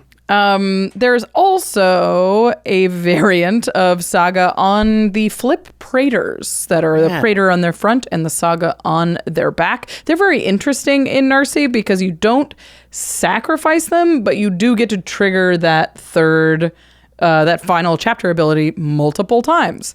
I think the best fit for the deck is Shieldred. It's 3 black. When she enters the battlefield, each opponent sacrifices a non-token creature or planeswalker, and then it's 5 mana to exile Shieldred and return her on the saga side. You can only activate it if an opponent has 8 or more cards in their graveyard. Again, is kind of hard to do that without any of the mill sagas. There's a few of them in green. It's a little hard to get going, but a little tricky. It does seem like at least theoretically you could set this up so you end up triggering that back saga over and over again and then draining them for 5 each time and gaining life. Right, because the backside does have the mana value of the front side, which is worth noting. But yeah, you can trigger it multiple times and the saga will keep coming back if you keep activating Shieldred. And we're going to talk about ways to speed up that activation process right now. Starting with, the saga commander they printed in Neon Dynasty, which is Satsuki, the Living Lore. Green and a white for a human druid. You can activate it and put a lore counter on each saga you control. Activate only as a sorcery. And when she dies, return target saga or enchantment creature you control to its owner's hand, or return target saga card from your graveyard to your hand. So mostly you activate this and you move all of your sagas forward a chapter. Yep, seems pretty good. So you can speed up the clock for Narci's effectiveness. And of course, standard proliferation stuff is going to kind of do the same thing. So you're going to have your Evolution Sage, Cankerbloom, kind of a recent one that's like a nice just little utility proliferate piece. Super tidy, and you can activate it at instant speed, which is really helpful. I'm a big fan of Unnatural Restoration. 1 and a green for a sorcery, return target permanent card from your graveyard to your hand, proliferate. Yeah, that's kind of doing the whole package here in this deck. Resourceful Defenses, we just mentioned, but does some just zany stuff with sagas. Yeah, this is the one that when a permanent leaves, you put the counters on something else. And with Narci and like a bunch of sagas, if you have one saga finish its final chapter. So if it has like three counters on it, you sacrifice it, you draw a card, you drain them for that. Resourceful Defense says you put those lore counters on another saga. That's going to finish that saga most of the time. Yeah. You sacrifice it, you drain them, you draw a card. Now you move all of those lore counters, which is like 5 at this point. Yeah. Move them onto another one. That one finishes. You sacrifice it. It sets off a chain of events. Very cool. That drains a ton of life all at one time and is very cool. And then if you want to save one of those sagas, you can always respond to the final trigger on a saga by removing all the counters from it and putting it on Resourceful Defense or somewhere else. Yeah. And the saga is reset, and it'll do it again. Really sweet, and it sets up for one of those really big turns where you kind of win out of nowhere. Yep. Of course, we want to be able to remove counters as well. This is great tech for sagas because it means you can trigger a very powerful chapter over and over and over again. Hex Parasite is a very good one. Power Conduit is a very good one. Both of those just remove counters from permanents. My favorite one is this one, though, this white one. Scholar of New Horizons. This is a card that I keep like sort of considering for decks, and a lot of time kind of hasn't made it, but I feel like it'd be great in like a saga deck like this. Scholar of New Horizons enters the battlefield with a 1/1 counter on it, and you can tap it and remove a counter from a permanent you control and search your library for a Plains card and reveal it. If an opponent controls more lands than you, you may put that card into the battlefield tapped. If you don't put the card into the battlefield, you can put it into your hand, then shuffle. So you can take those saga counters, those lore counters off of things, and just turn it into lands from your deck. Into cards. So it's great. Some very real card efficiency there. Nesting Grounds will also help you move counters from one permanent to another. So it lets you, it only activates as a sorcery, so it's a little tricky. The best way to use these is to, in response to the final chapter resolving, you remove a counter so it doesn't sacrifice on the end, but you still get the trigger from Narci because you have resolved the final chapter. Yep, seems very good. So you can keep triggering that drain over and over and over again. And then, of course, Enchantress stuff is going to be good in this deck if it's stuff that's Enchantress, but there are a couple things that are a little more specifically good with her here, like Femref Enchantress, which is 1 and a white and says whenever an enchantment is put into any graveyard from play, draw a card. Seems good. Yeah. So it's an Enchantress, but backwards. And this kind of is doubling up on the commander's ability, which is real nice. for sure. Historian's Boon is an intended saga payoff. It says whenever the final chapter ability of a saga you control triggers, create a 4/4 white angel creature token with flying and vigilance. And it also has like an a constellation style thing that makes soldiers. Soldiers coming, angels going. We love it. I feel like that'll be a nice way, especially when everyone's kind of draining their life. Having a couple 4/4 flyers to sort of chip in and take down the rest is going to be a really good way to kind of finish stuff. Yeah, that last bit of damage. Weaver of Harmony is it'll copy the triggered ability, activated or triggered ability from an Enchantress source. So this is like, we've been talking a lot about this kind of stuff. Yeah, get a second hit of the big final thing on your sagas. I mean, a lot of those are pretty impactful because you often had to wait, a couple turns to get it built. So getting it twice, it's pretty nice. A very big deal. Of course, we are playing in Abzan. Oh, wait, no. I want to talk about this. You don't just draw cards when you sacrifice a saga. You draw cards anytime you sacrifice any enchantment. And there's a lot of enchantments out there that sacrifice themselves. Yeah, starting with the big one, which is already an enchantment staple. It's Sterling Grove. Sterling Grove. This, I mean, it's always good in enchantment decks because it gives other enchantments you control have Shroud, but then it has one, sacrifice Sterling Grove, search your library for an enchantment card, reveal it, then shuffle, and put that card on top. Now, we were talking about this beforehand. With the draw trigger off of a Narci here, you can't stack it so that you get the thing you find with Sterling Grove. What'll happen is you'll sack Sterling Grove, draw a card off Narci, and then put the enchantment of your choice on top of your deck. But it's still good. Yeah, it's still, you still draw a card off of it. And usually if you're sacrificing a Sterling Grove, it is because somebody's removing it. Yeah. Or in this case, you have things that like your remove counters from stuff cards, and you're like, I really want to be able to manipulate my counters this turn. So you remove your Sterling Grove to sort of unlock yourself from manipulating those counters. A bunch of enchantments that sacrifice themselves. Colony Heart Expedition sacrifices itself to go get a land. Pretty cool. All Seed of Life's Bounty is an enchantment creature that sacrifices itself to give target creature or enchantment you control protection from the color of your choice. And then there's the seals, which are kind of fun, like Seal of Primordium and Seal of Cleansing, which are basically just 2-mana enchantments that you can sacrifice them to destroy an artifact or enchantment. These are essentially the same card in different colors. Yeah, but they draw a card when they sacrifice, and you control your commander. A little underrated card that sacks itself is Gaia's Touch. This is green for an enchantment. You may put 1 additional land into play during each of your turns, but that land must be a basic forest. Then you may sacrifice Gaia's Touch and add green to your mana pool.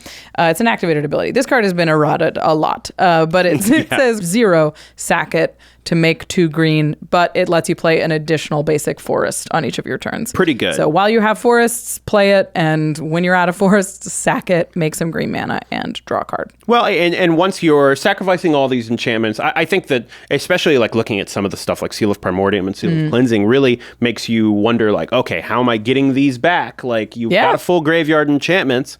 So, a lot of cards like Brought Back are going to be really good. That's white for choose up to 2 target permanent cards in your graveyard that were put there from the battlefield this turn. Return them to the battlefield tapped. Of course, the tap thing doesn't matter at all if you're bringing back, like, sagas and stuff. There's no reason that they need to be untapped.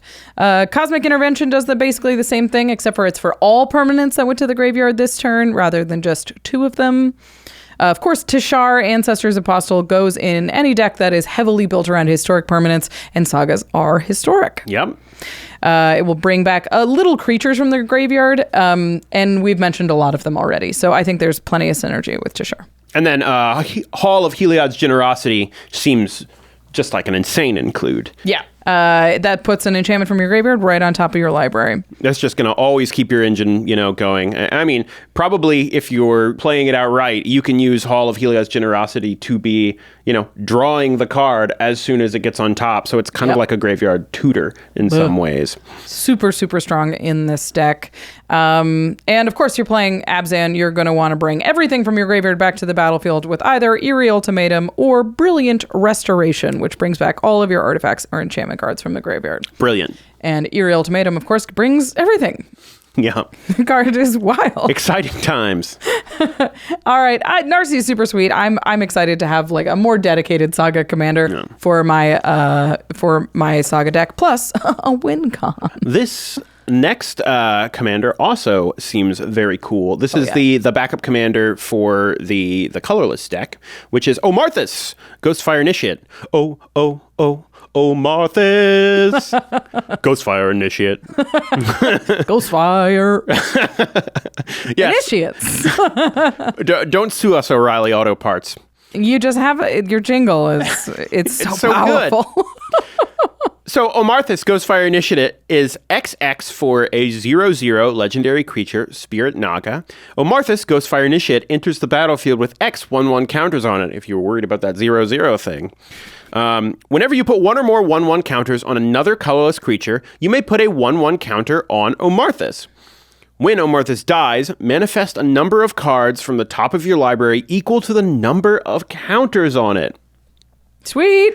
Manifest, if you don't remember, just means that you take the top card of your library and you play it face down, and then you can look at it, and if it's a creature card, then you can pay its mana cost to flip it back up at any time. Yeah, and it's naturally a 2/2 creature. So a manifest is just like a vanilla 2/2 that you get on the board. If it's a creature, bonus. If it's not, it's 2/2. So if you make Omarthis a 5/5 with 5 counters on it, and then when it dies, you're making 5 2/2s. Yeah. Which is good on its own, and then a lot of those you can, turn into creatures, or turn into the front side of the creature again, which is pretty neat. Yeah, I definitely think that if you want a way to win with a whole bunch of 2/2s. So you need Anthem effects, or you need like sack outlets that drain for mana, or just give you ways to use those 2/2s. But first, you're going to need some colorless creatures to put +1/+1 counters on. Duh. Luckily, that's what the commander says. There's a lot out there. Sure are. Oh my God. There's counter creatures that are just pay X, put X counters on them. Stonecoil Serpent being the best, just sort of regular one. Good, efficient, simple, and just... The best actual one is Walking Ballista. Yeah, really, really good. Walking Ballista, it's an important Magic card. Cryptic Trilobite, I think, was cool. a really cool little addition here, which is just XX, and it enters the battlefield with X 1/1 counters on it. So you are going to need to pay, double the amount of mana per counter that you want to put into it. 4 for 2 counter, 2 for 1 counter. But then Cryptic Trilobite has remove a 1/1 counter from Cryptic Trilobite and add double colorless. Spend this mana only to activate abilities. But there's a lot of abilities in decks like that. So that's Walking really cool. Ballista. And then you can pay 1 and tap it and put a 1/1 counter on Cryptic Trilobite. This activated ability actually makes it really good because if you can put that counter on it, it will also trigger Omarthis and put another counter on it. So it's really good. This is another Liberator deck. We mentioned it before, but being able to do stuff at flash speed and being able to control how big your commander is in a more sneaky way makes this deck really powerful. But plus, Liberator also puts counters on it itself. So that's quite good. It's just all working together. I like, there's a couple lands that really work with this strategy, like Forge of Heroes and Ruins of Oran Reef. They do sort of similar things. Forge of Heroes has the ability to tap and choose target commander to enter the battlefield this turn, put a 1/1 counter on it if it's a creature, and a loyalty counter on it if it's a planeswalker. So for Omarthis, that's just like a free counter, for 1 extra land, basically. And then Ruins of Oran Reef has tap, put a 1/1 counter on target colorless creature that entered the battlefield this turn. So you could potentially get an extra counter out of Oran Reef every turn by, casting another colorless thing and just adding it on there. Seems like a really cheap way to get some extra counters. Especially you're playing a colorless deck. All of these, these tool utility lands are basically free. Definitely. You're probably only running 10 basics, if that. Okay. Steel Overseer. Ugh, so powerful in this deck. The king of putting counters on artifacts. Yeah, it's worth noting that Omarthis triggers every time a counter gets put on a creature, and Steel Overseer puts counters on a number of different creatures, including itself. Can get absolutely out of hand. Yeah, so if you have 2 artifacts and the Steel Overseer, you put 3 counters on creatures, put 3 counters on Omarthis. Great. That is a big Ghost Naga. Yep. Of course, if you're doing counters and you're doing colorless, you look twice at modular. You could do a deck that's really focused on modular, or you just include a number of modular creatures. Anything that has Arcbound in it is probably a modular card. Arcbound Ravager, I think, is one of the best ones because you can sacrifice an artifact and put a +1 counter on it. You can do that at any time, which means instant speed growth on your commander. Pretty cool. Scrapyard Recombiner, which has modular 2 and also can let you sacrifice an artifact, search your library for a construct card, reveal it and put it in your hand, then shuffle your library. Steel really Overseer, good. Construct. Yeah. Walking Ballista, Construct. Amazing. And if you're sacrificing a modular creature, it's putting those counters on something again, so you're getting more stuff. Arcbound Crusher is real good. It's whenever another artifact enters the battlefield, not under your control at all, put a +1 counter on Arcbound Crusher. That's going to be a ton of counters. Oh, yeah. Then, of course, you're going to want some payoffs for all these counters and stuff. There's a lot of things that kind of open up. This one, I think, is so cool that it works. Tawashi Guidebot, which is 4, when it enters the battlefield, put a 1/1 counter on target creature you control. Great. That's a good way to put more on Omarthis. And then you can pay 4, tap it, draw a card, but this ability costs 1 less to activate for each modified creature you control. Any equipped creatures, any creatures with auras, or any creatures with counters on them. So most of the time, this is going to be tap, draw a card. Yep. Very nice. Great draw engine in this deck is Canoptic Spider. It's a 5-mana 4/4 flyer. It's from the 40k decks. It says whenever another non-token artifact creature or vehicle enters the battlefield under your control, draw a card. Seems quite good. This is also an Ozolith deck. Yeah.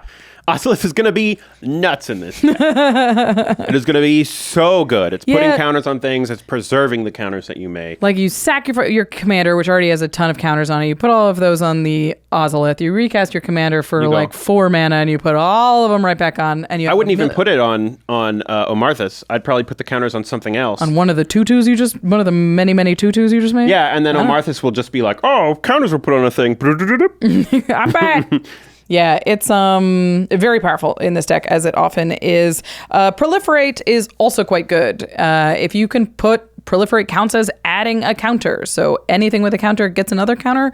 All trigger Omarthis individually. Yep. Big one's going to be Karn's Bastion, Sword of Truth and Justice, and the new Staff of Completion. Staff of Completion has been having a really solid place in a lot of decks I've noticed recently. It's tough because you do have to pay so much life, but because this Proliferate is so powerful in this deck, Yes. I think the life is worth it and the extra utility is just gravy. I think it's definitely worth it. And Yeah. it's, a repeatable, colorless way to proliferate. That's very valuable. This deck also wants sack outlets.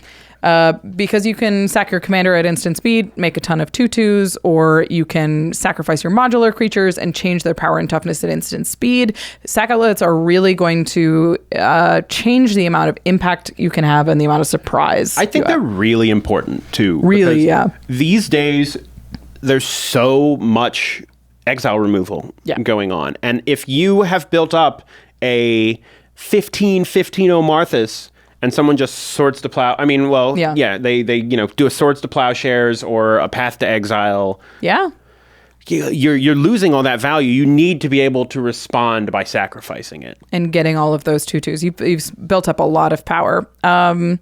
So obviously there's really powerful sack outlets in colorless. You can play both Phyrexian and Ashnod's Altar. Yep. I really like Altar of Dementia in this deck specifically. Oh yeah, because it's going to be huge. Because you're sacrificing Omarthis, which is like a 15/15, milling somebody for 15, but then you make 30 power worth of 2/2s that you can all sack to the Altar of Dementia and mill them for 30 in addition. That could absolutely be a win condition. Right. I think Altar of Dementia turns all of those counters into actual punching power. Mm-hmm.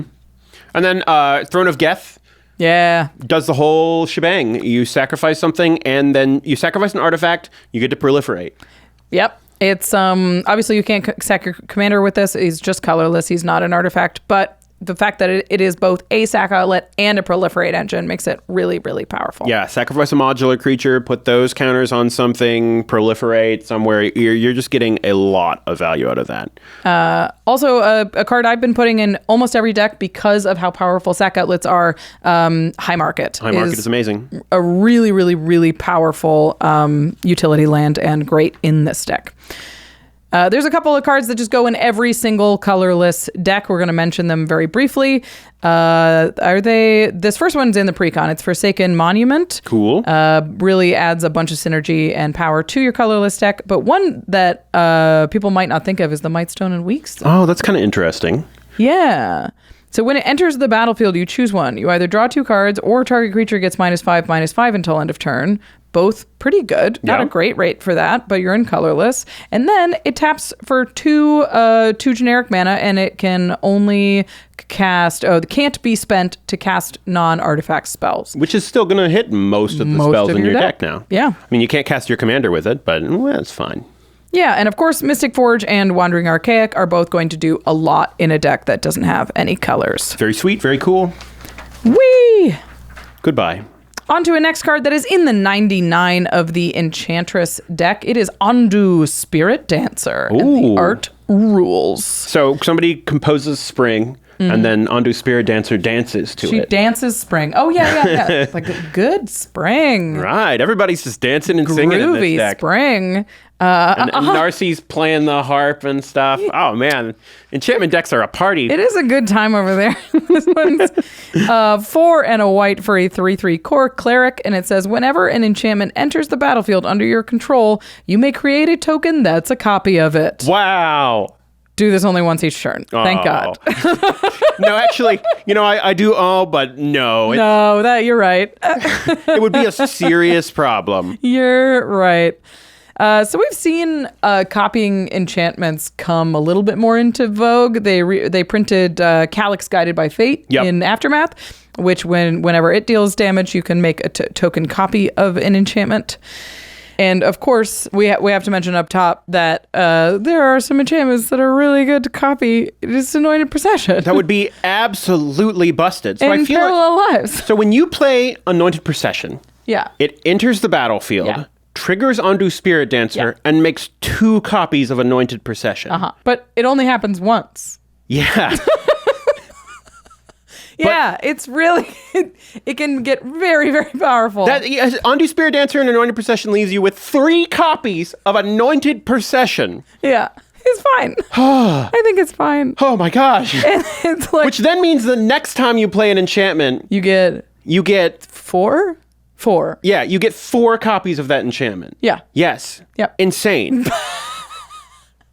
So this card's really powerful, and it can do really big things. And enchantment decks already care about tokens, like we mentioned before. They make angel tokens, Pegasus tokens. A lot of the payouts for enchantments are tokens. So sneaking in an Anointed Procession or a Parallel Lives, Doubling Season, Mondrak, any of those into this kind of deck are going to be really powerful. You really want to live the dream where you like cast Ondu Spiritdancer, and then cast an Anointed Procession, and the next turn you cast a Parallel Lives, and just make exponentially increased tokens of everything that enters and the when that battlefield. enters, you make 9 zillion Pegasus. And you're like, whoa. I think my dream is to, after having made just that absurd number of things, to cast a Nyxbloom Ancient and just make an entire board of Nyxbloom Ancients and be like, cool, every time I tap a mana, it makes 130. More than that.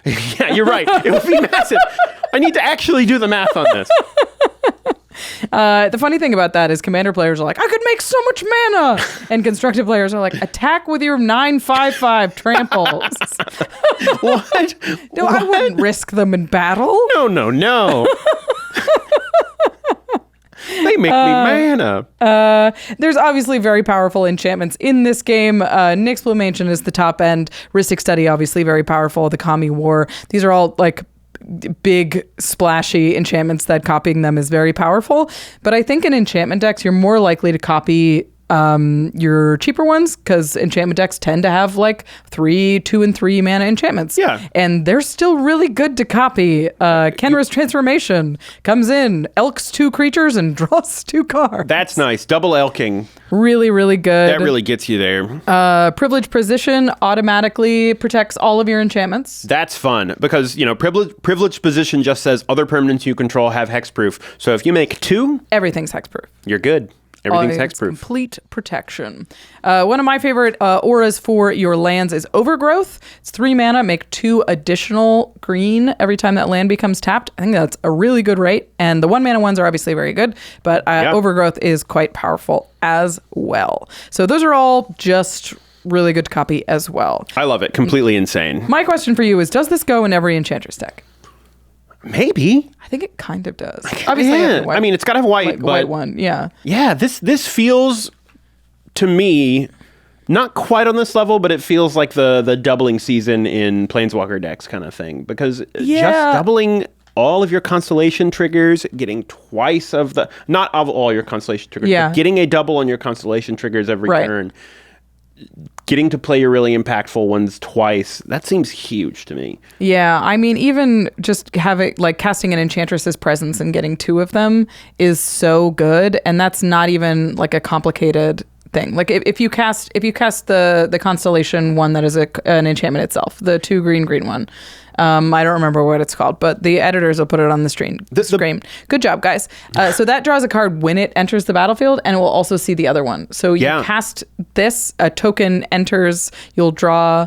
When you cast it, you make it. No, it's an ETB, so it won't see each other. So one enters, you draw a card off of that. Then the other one enters, and you draw 2 cards. So you draw 3 cards for 4 mana. Still seems great. This. Yeah. I think it just fits into what Enchantress decks are already doing, and it helps you go over the top without overcommitting to the board. The biggest knock against it, in my mind, is that it's not itself an enchantment. Yep, it's always tricky. I think it's worth it. You have to figure out, that threshold of how many non-enchantments you run in your Enchantress deck, but this just absolutely makes the grade, in my opinion. It's super sweet, and I think we'll see a lot of it. Now onto a card I don't think is super sweet. It's certainly wild. It's crazy. Read it. Rise of the Eldrazi. Yeah. Ooh, you have to read the flavor name. text too. Oh, I will. 9 colorless. Yikes. That's right, 3 colorless for a sorcery that says this spell can't be countered. Destroy target permanent. Target player draws 4 cards. Take an extra turn after this one. Exile Rise of the Eldrazi. And the flavor text is, and still the Titans were not sated. So this is a 12 mana colorless sorcery. Just a casual 12 mana. It's more, like, for context, this is 3 mana more than Expropriate. Yeah, but it's way better than Expropriate, right? It's not. It's not. It's not better than Expropriate. Yeah, destroying a permanent, drawing 4 cards, and taking an extra turn. That's a lot of value. Drawing 4 cards is a lot of cards. Taking an extra turn is worth about 5 mana in Commander. A little bit more if it's colorless. It's about 7 for like Uggin's. Uggin's Nexus is 5, but you have to sack it. Yeah. So I think this is one of the... I mean, I would be shocked if I ever saw this actually cast for its cost. yeah, for 12, like I can't imagine someone going 9 colorless, unless they're in one of those turbo ramp colorless decks, which is what it's in. Yeah. Even in those, though, if you have that much mana available to you... Is this that good? I don't know. It's like you take your whole turn to take an extra turn. Like 12 Yeah. mana is all your mana. You do destroy something. You Yeah. do draw cards, which you then are going to have a chance to use again. on your next turn. But this is not a extra turn spell that you could loop to get No, more it extra exiles turns. itself, yeah. Which is something that they try to do. Yeah, I mean, if you could find a way to copy it, I guess that could be Yeah. pretty powerful. It's not a triggered ability from a colorless source, but yeah, it's really, really expensive. Luckily, there's a lot of ways to make it less expensive. Yep. There's many famous and popular instant sorcery cost reduction commanders. I think the most famous is Mizzix of the Ismagus. Yes. Which just reduces the colorless part of it. It's instants and sorcery spells you cast cost 1 less to cast for each experience counter you have. Yeah. Notably, that doesn't reduce the colorless mana, so this will still minimally cost colorless. Which is a pretty serious cost in a deck with colors, which you must be running if you're playing Mizzix. And the thing is, like, I have a Rakdos Lord of Riots deck, Yeah. which reduces the colorless mana of creatures. And I don't run any of the Eldrazi that have colorless casting costs because I don't run a lot of colorless sources in the deck because Rakdos tends to reduce those. So I want as many colored sources of mana as possible, which means that I infer roughly the same thing about like a Mizzix deck or a Kaza Royal Chaser or even Vadrik Astral Archmage, which are all cost reduction decks. Yeah. They just want those colored pips and they're not going to worry about the colorless sources. So it doesn't feel like it has a great home in those decks. What it does feel like it's maybe a little more viable one is decks or plans that are going to let you cast spells without paying their mana cost. Right. So an old sort of boogeyman of the format was Joyra of the Gitu, which gives spells suspend. Yep. And so you'll eventually cast it for free. I used to play against a guy who had like 3 Yaleva decks. Just really liked Yaleva and really was make more. into Yaleva, which is when she attacks, you can cast instants or sorceries for free. There's better ways to do this. In Mizzix Mastery allows you to flash back a very expensive spell from your graveyard. Oh yeah, a very complicated spell to cast many times if you actually overload it, but really fun. Yeah. Then there is a Mnemonic Deluge, which is itself pretty up there in mana 9 cost. mana, but 3 blue instead of 3 colorless. But it lets you exile target instant or sorcery card from a graveyard, copy that card 3 times. You may cast the copies without paying their mana cost. Exile Mnemonic Deluge. So that would now give you... we're doing it. Now we have 3 extra turns. We blow 3 things. We draw 12 cards. That does probably get you there. That seems good. If you can't win after that, you've made a horrible mistake. I don't know what you've done. And also like 11 the Mage or even Ustri Fortune's Flame. Those are big, cast for free, play big, splashy spells, often Omniscience decks. My question about this card. Yeah. Is the space of big, win the game, huge, impactful, gotta cast them for free spells, does it have a place in there? Or are there already enough cards that are like good enough in that world? I don't think it quite cracks that top list. Like there, between all of the ultimatums and all of the the extra turn spells we do already have, I have a tough time seeing how this is a better extra turn spell than, certainly not Expropriate, but even Time Warp. I mean, Time Warp is just 5 mana, but at least you get to sort of keep your turn. Yeah. It's a tough one to find a home for because I don't necessarily love it in big colorless decks, unless of course you're casting it for free with a Darksteel Monolith. The Darksteel Monolith is just going up and up as we talk about this. I think it'll have a tough time finding homes in decks unless people feel very strongly about Eldrazi or the theming of the deck. It's neat though. I mean, if I ever see it go off, I'll be like, oh. Yeah, it is a problem. Like if this happens, you're like, oh no. Like it's a very powerful spell. I just don't know if it's quite fits into the types of decks that would want this kind of spell. Absolutely. All right, we're moving on to another backup commander. This one, you say it. This is Rukarumel, Biologist. I love Rukarumel. Rukarumel, Biologist. This is Wooburg cost, 1 of each color for a 3/3 legendary creature human wizard. As Rukarumel, Biologist enters the battlefield, choose a creature type.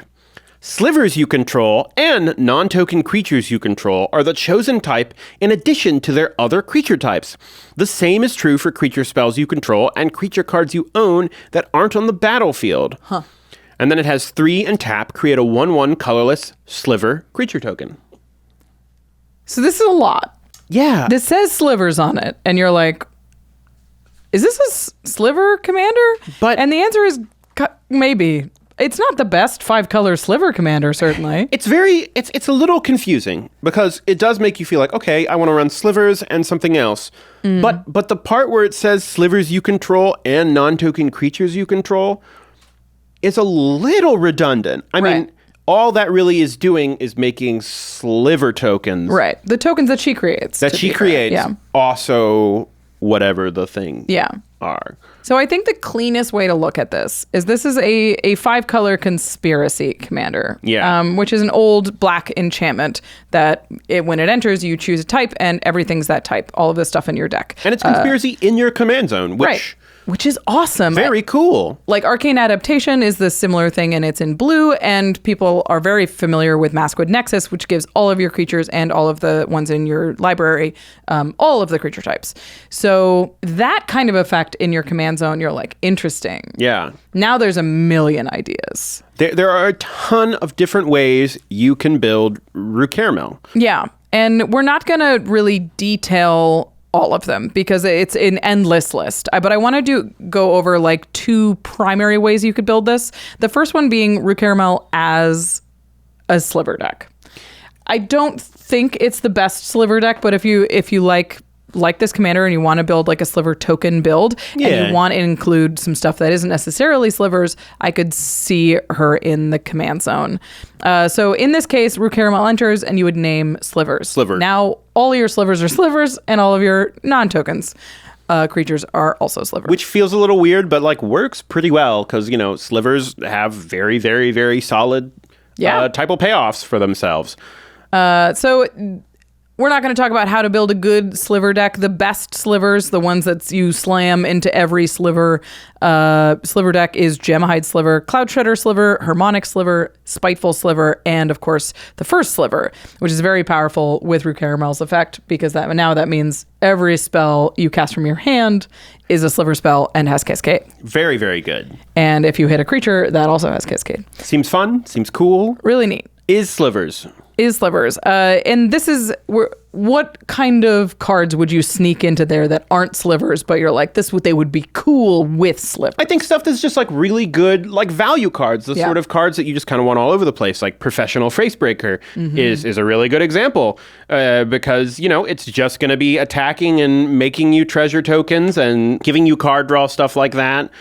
Yeah, any sort of combat-based creatures that we love, right? Toski, Bearer of Secrets is going to be great in a deck like Very this. cool. I kind of liked a Chroma Vision of Ixidor in a sliver deck. It says at the beginning of each combat until end of turn, each other creature you control gets +1 if it has flying, +1 if it has first strike, and so on for double strike and all of the keywords. And slivers sort of have all of the keywords. So having a Chroma be a secret sliver is also a really funny flavor. And I think just in general... She's been a sliver this whole time. What? I think just in general, it's going to be nice to, or it will be nice to be able to get all the sliver bonuses. And, not have to worry about having too many of your Esper Sentinels and stuff who are sitting there and not contributing to your gameplay in some way. One I wanted to mention because it's a little less straightforward is Leaf Crowned Elder. This is 2 green for a Tree Folk Shaman sliver in parentheses. Wow. It has kinship. At the beginning of your upkeep, you may look at the top card of your library. If it shares a creature type with Leaf Crowned Elder, you may reveal it. If you do, you may play that card without paying its mana cost. So at the beginning of your upkeep, you reveal the top. You're going to have 40 slivers in your deck, quite literally. You got a 40% chance to just put a sliver into play. That's pretty nice. Okay, so that's the first way that you build this deck, is slivers with bonus. The other way is you pick another type. You can do anything. Like, there's a lot of cool things where there's payoffs for tribes or for types. Yeah. And they don't really have enough to make it fully supported. But if you can turn everything in your deck into it, then it gets really cool. I think one of the best examples is the always favorite Didgeridoo. Yeah! Minotaurs is the coolest thing to name with Rukarumel. Oh, man, I love it. You pay, so Didgeridoo is 1 for an artifact, and then it has the ability to pay 3, don't even have to tap it, and take a Minotaur from your hand and put it directly into play. So that's 3 mana. That's sweet. Sneak attack creatures from your hand. You don't even have to sacrifice them or anything. And they just stay there. That's and nuts. they also have little horns. Yeah. Deathbellow Warcry is also a really funny Minotaur tribal card that says, search your library for up to 4 Minotaur creature cards with different names, put them onto the battlefield, then shuffle your library. So it's to the nail for 4 creatures. Pretty crazy. Zombies have some really wacky tribal synergies and have a ton of very powerful, fun cards. I think the big one worth mentioning is Rooftop Storm. Rooftop Storm seems nuts. It's just you may pay 0 rather than pay the mana cost for zombie creature spells you cast. Of course, it does cost 6 mana to cast it itself. But now all your creatures cost 0? Creatures are free! Almost as good as Darksteel Monolith. Let's not get carried away. Not much is as good as Darksteel Monolith. Magda, Brazen Outlaw is a really cool one because dwarves don't quite have that much typal synergy, but other dwarves you control get +1/+0, and then whenever a dwarf you control becomes tapped, create a treasure token. So I like Magda for dwarves, but I also like Magda for dragons. Yeah. Because now you can sack 5 treasures and get any creature in your deck onto the battlefield. That's true. So you can kind of go either way with Magda. I really like that. Obviously, if you're naming dragons, you get Miriam, who we've already mentioned. She's very good. Pirate has a lot of neat ones, like Malcolm, Keen-Eyed Navigator, Admiral Beckett Brass, Coercive Recruiter. Recently, one that's been really cool is Mir. Urtet Remnant of Memnarch is very powerful. It lets you untap all of your Mir, but you also get weird stuff like Mir Galvanizer, which says untap each other mirror you control, so you just untap all of your creatures. Urtet Rukarumel does seem like it could be a really spicy little meatball going on there. I do think there's like a kind of a funky mirror build, and then you can make these sliver mirrors, and they already kind of look like slivers. They've got those like weird beaks. They do. Their beaks aren't quite as sharp as sliver beaks, but they're sort of like the Duplo of slivers. Yeah. Absolutely. You know what I mean? Also, Mirror Battlesphere, where all of your creatures are mirrors, is whoa. And then there's a couple things where you could kind of just trick every card in your deck out on the battlefield by naming either Praetor, and then Realmbreaker of the Invasion Tree. Or the Invasion Tree, and then you name God and have the World Tree just bring everything out onto the battlefield for you. There's tons and tons of these, and this is going to be where you find something that you're passionate about. You're like, I've always wanted to build a Rebel deck. Now's your moment. Get your Lin Civi going. Atlapalani with eggs is really like naming everything's also an egg. Everything's an egg, and every time they die, it gets another one, another and egg. That's an egg. There's a lot of wacky tricks that you can do. So follow your heart, get creative, build some weird stuff. I believe in you. I think what I would really love to see try and happen, and it might be too clunky to work, is to have a blink flicker package in the mix. Yeah. And then just have tons and tons of cards with different big payoff like Rooftop Storm and stuff like that. And the best typal cards. Yes. Yeah. And then just keep flickering Rukarumel to become whatever is right at the moment, the one you want to get the advantage out of. So if you've got Rooftop Storm out, you flicker her, and then you start playing everything from your hand. If you run like a Amoeboid Changeling, changes the types of certain cards too. Yeah. That would be a wacky card. That would be nutty. I was thinking about it, and I was like, a Tog is kind of funny, because now a Togatog can eat anything. And Rukarumel a Togatog. It's really fun. There's just some weird stuff going on, and it's going to really lean on the creative, the deck builder, on what you're excited to do and what weird shenanigans you get hyped about. This next card is in the 99 of the Sliver deck, and it is a Sliver-ish. Yeah, it's slivery. It's Titan of Littjara. 4 blue for a 6/6 illusion. As it enters the battlefield, choose a creature type. Titan of Littjara is the chosen type in addition to its other types.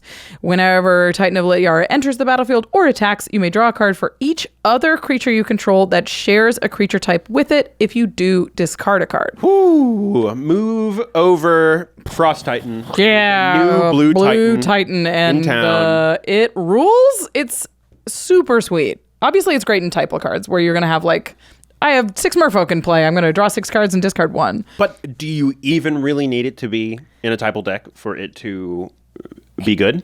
That's a huge question. And because like, if you're in a token deck, no.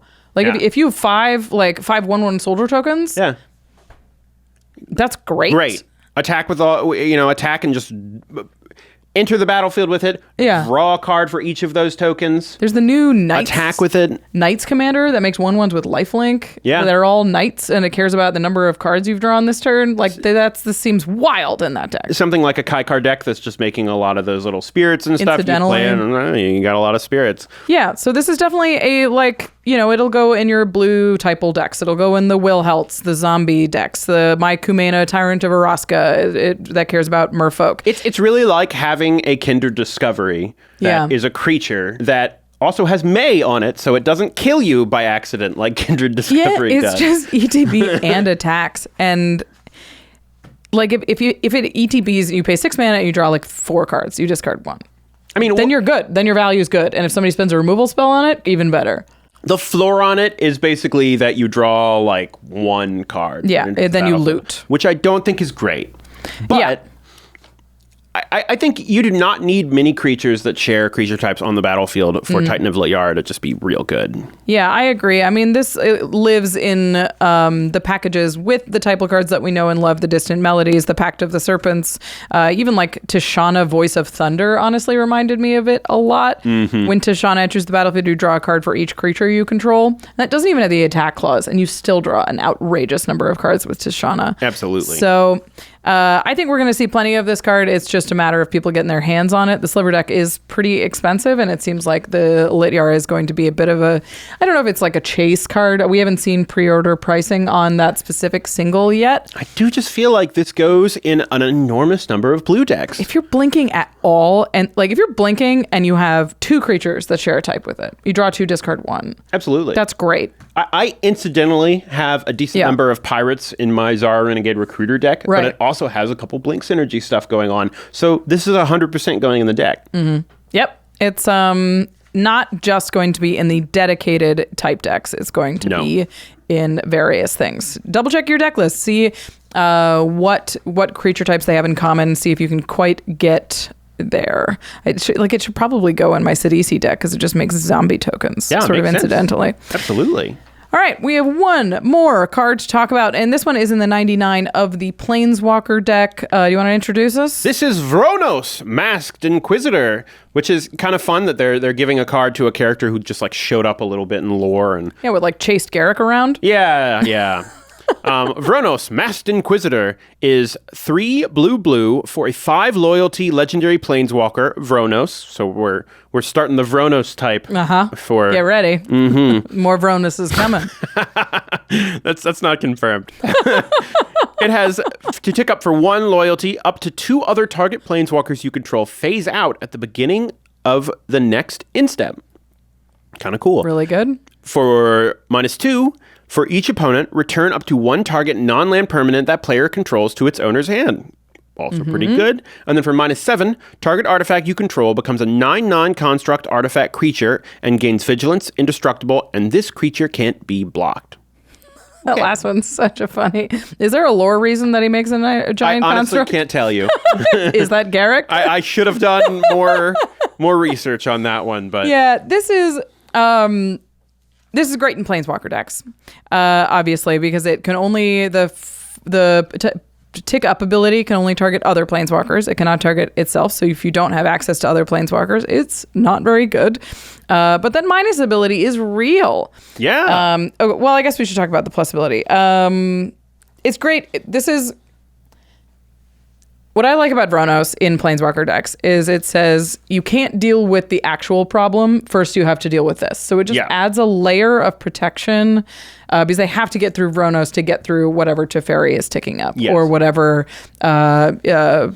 and if you're already protecting your board, which you probably are in a Planeswalker deck, that's just another layer that can become really oppressive to try and get through. For sure. Once you start applying multiple layers of protection, then people don't even want to spend their resources to get through the first layer because there's another layer beyond that, you know? It also is nice that it doesn't phase them out until the end of turn. So you don't need to be too worried. Like, you can do this early and then still be able to activate the Planeswalker's loyalty abilities on your turn, do it whenever order makes best sense there. Yeah. And then at the end of turn, they'll phase out, and they'll be right back for next time when you need them. When you untap. But they're just gone when they are most vulnerable. It's worth noting this is not perfect protection, of course. Like we said, there's a lot of instant speed removal for Planeswalkers these days. You can still get clipped off by a Beast Within or a Generous Gift, but it forces people to play in a certain way, play around the ways that you're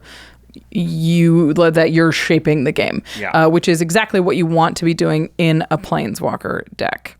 Okay, so this -2 is very strong. This bounces a permanent of each opponent's. That's really good. It's a powerful tempo play. That's great.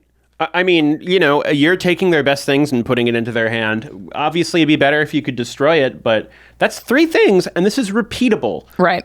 Can you do this? It's a -2. So yeah, you can play this -2 and then -2 again next turn. Oh. Unless they do something about it. Which is so obnoxious. and that's like another really great way to protect your Planeswalkers. If they have flyers that are the problem, they're gone. Yep. You can bounce tokens with this and get it gone. You can bounce something with counters on it. You can bounce something with auras or equipment or anything. And this can be a wild tempo play. We've talked about it a lot, but bounce is getting more and more powerful. And the fact that you can minus this 2 times in a row is like, if I play something out, they're just going to bounce it again. So this brings the question to mind, in my mind, which of those abilities do you see yourself using when you play it most often? Bounce. Yeah. When I'm playing Planeswalkers, I really, really want to minus first, just about every time. Yeah. Because it feels like if you just tick it up, you don't get the full value out of the Planeswalker. Well, I think that probably it makes sense to like play this and like bounce threats. And then when it gets to the point in the game where you have like 1 or 2 Planeswalkers who are really like, they're going to ult next turn. And all that really matters is keeping them around. Yeah. You can phase them out. You can protect them. Keep them secret and safe. Yeah. This -7 is wacky. It's good. It's not game ending. It's very accessible. Yeah. Like a -7 on a 5-mana loyalty, 5 loyalty Planeswalker is close. Is it worth it? And it's a Planeswalker deck, so you probably have things that are going to make you old. But you do like have to have an artifact. Yeah. It's just a 9/9, which... unblockable. It's unblockable and it has vigilance, so it can like defend your Planeswalkers on the ground. That's great. Yeah. Flying, then we're talking. I think it's all right. It's okay. But it doesn't make me think that the goal of Vronos is to get him to ult range. Right. That's going to be like, if he's alone though, I'm probably playing Vronos to bounce stuff. Yeah. So it's like, I'm not really worried about this ultimate most of the time. It'll be like incidentally maybe good. It doesn't even have haste, does it? I could see it. No, it does not. I could see there being a lot of situations where you have Vronos at above 7, and you're like, well, I'm still just going to bounce 3 things. Yeah, that seems really good. What you can do though, it's just pretty funny, is if you have doubling season on board, you play Vronos, he comes in with 10, you minus, you make 2 9/9. No, wait, it's not a token. It's not a token. Never mind. No, it's not. That doesn't work. It's just turns an artifact your treasure or something. Okay, so if you have Leori and then you hit twice, then you get. Yes. I don't know. It's very silly. This works. I think we're mostly here for the +1 and the -2.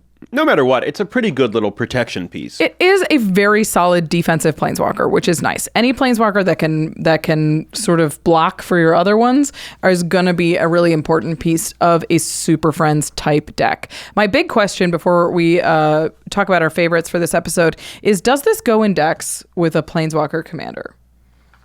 If you've got a planeswalker in the command zone, so it's not a planeswalker deck, but you know you have access to one that you care about a lot. So like an Elminster or something. I can't think of another blue planeswalker. I'm thinking Saheeli. Yeah, I was thinking there's the mono blue Teferi planeswalker. Mono blue Teferi, Saheeli the Gifted. These are all very powerful planeswalkers that you build around. I think if your commander is built around it in this, like, phasing them out is one of the most powerful, like one of the best ways to just take them off the table. Right. And being able to bounce stuff is great. I don't think it really needs that many planeswalkers. If you're consistently going to have your commander planeswalker out there, I think it seems worth it.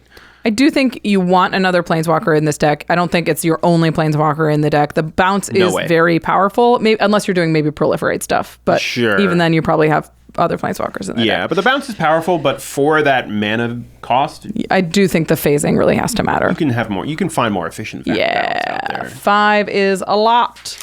Okay, so those are the new cards that we are going to talk about from Commander Masters. If you were hoping for us to talk about the face commanders for the precons, my apologies. We are going to talk about them in the deck building, the deck upgrade episodes. So go watch those. We're going to talk about those commanders in more detail. We wanted to make sure that all the commanders were covered. But that being said, what was your favorite card from the new card from Commander Masters? I think my favorite card is Guff Rewrites History. Oh, it's so fun. I think it's so funny. And that's a great answer. I have a really soft spot for Guff because he's like one of those funny, crazy old lore walkers. He's classic wizard. Yeah. When they announced that, they were like, and the commander here is a Guff, I was like, yes, Guff! I know exactly who that is. Guff, baby! Yeah, and the fact that this is such a chaotic removal spell that can actually save you in a pinch and make a very memorable moment means it's going to lead to games that you tell people stories about. For sure. Which any card that can do that is a staple in my book. I think my favorite from that we talked about today is got to be Narci, Fable Singer, because it is a commander I get to try. And it sounds good. It gives some real punching power to my deck that was very dirtily and tough to play. So Narci gives me a little bit more of a direction, and I'm excited to see what she does to the deck. All right. Up. Yeah. What is the most powerful? We talked about 12 cards or something today. Which is the most powerful among them? So I will say, for those at home, we both kind of agreed on which one was the most powerful. Yeah, so, it's let me do that one. I guess it's we were both like, it's Titan of Littjara, right? It's gotta be. It's so good. Like, when it's good, it's really good. Any creature that ETBs draws any amount of cards is just like, I want to blink it. Give it to me. I want to blink it. And could potentially ETB and draw a ton of cards. Yeah, like 9 cards. There are plenty of decks where that is very possible. Yeah, and it's the kind of card that just so many decks already want. And that kind of tends to signal that like this card is very powerful if it fills a slot that people are excited to fill. Yeah. So, but what I chose so that we would have another card to talk about with the most powerful cards is I really think Composer of Spring. For sure. It's going to be really powerful because it takes a little bit of work, but I think it really enables the deck early game and it enables winning late game. And there are so many ways that are already kind of built into Enchantress decks that will just turn it into a way to vomit your entire hand and sometimes even your deck out on the battlefield. And I really like it. And it's 2 mana. It's so cheap. Like those kind of value creatures that don't cost you your turn to cast, you can sort of incidentally get them out. It's just so powerful. Yeah, because there will be, late game turns where you cast that, you cast an enchantment, and you drop some huge creature onto the battlefield. Yeah. Will not be hard to pull off. And like if you blink an enchantment or something, you can cheat something into play on end step. Absolutely. Ugh. Like if you blink a Spirited Companion or something, you're like, surprise, next blue mage, untap. I think you are going to see some nutty builds with that card going on. For sure. It enables some very cool moments as well. To the listeners, what do you think about the Commander Masters precons? Are you excited about any of the cards in particular? Are there any of the commanders that you're excited to build? If we didn't talk about one of the commanders that you're hyped about, let us know in the comments. Tell us how you're building it. We're excited to see you excited about brewing. Of course, if we talked about any cards that you want to pick up today, you can support the show over at cardkingdom.com/command. Card Kingdom has a great selection on all the sealed product and singles that you're going to be picking up. Commander Masters is just what the doctor ordered for Commander. It is a ton of reprints that we need badly to make this format more accessible for more people. So if you're looking for singles or you're trying to pick up that sealed product and grow your collection, especially if you're new, now is a great time to be looking at those powerful cards and waiting for those prices to bottom out. Get yourself the best deal, and you can do that over at cardkingdom.com/command. Of course, once those expensive singles are in your hands, please sleeve them up at ultrapro.com/command. UltraPro has really high quality deck boxes and sleeves and playmats to keep your precious collection safe and fabulous. I really like the satin cubes, especially when I'm traveling, because I know that my decks are going to be protected. They're not going to pop open in my bag. They're very easy to open for TSA when they stop me and are like every time pulling. It's like it's all going to come out on the floor. Please let me do it. I know that I can trust UltraPro to make safe deck boxes that are going to be easy to open and I can travel with comfortably. Again, you can support the show and keep your collection safe at ultrapro.com/command. Before we go, I want to say thank you to our amazing team here at the Command Zone. Thank you to Damon Lentz, Eric Lem, Megan Yip, Gaurav Galati, Jamie Block, Arthur Meadowcroft, Manson Lung, Josh Murphy, Jake Boss, Sam Waldo, Evan Limburger, Lady Danger, Craig Blanchett, Katie Cole, Mitch Trafford, Gabriel Pozos, Josh Lee Kwai, Jimmy Wong, and to Jordan Pridgen. Hey! For being a guest, taking the time. Oh, this was fun. It was fun having you. Yeah. Thanks for watching, everybody. Thanks for supporting the show. We hope you enjoyed it and are getting some cool cards in Commander Masters. We will see you next time.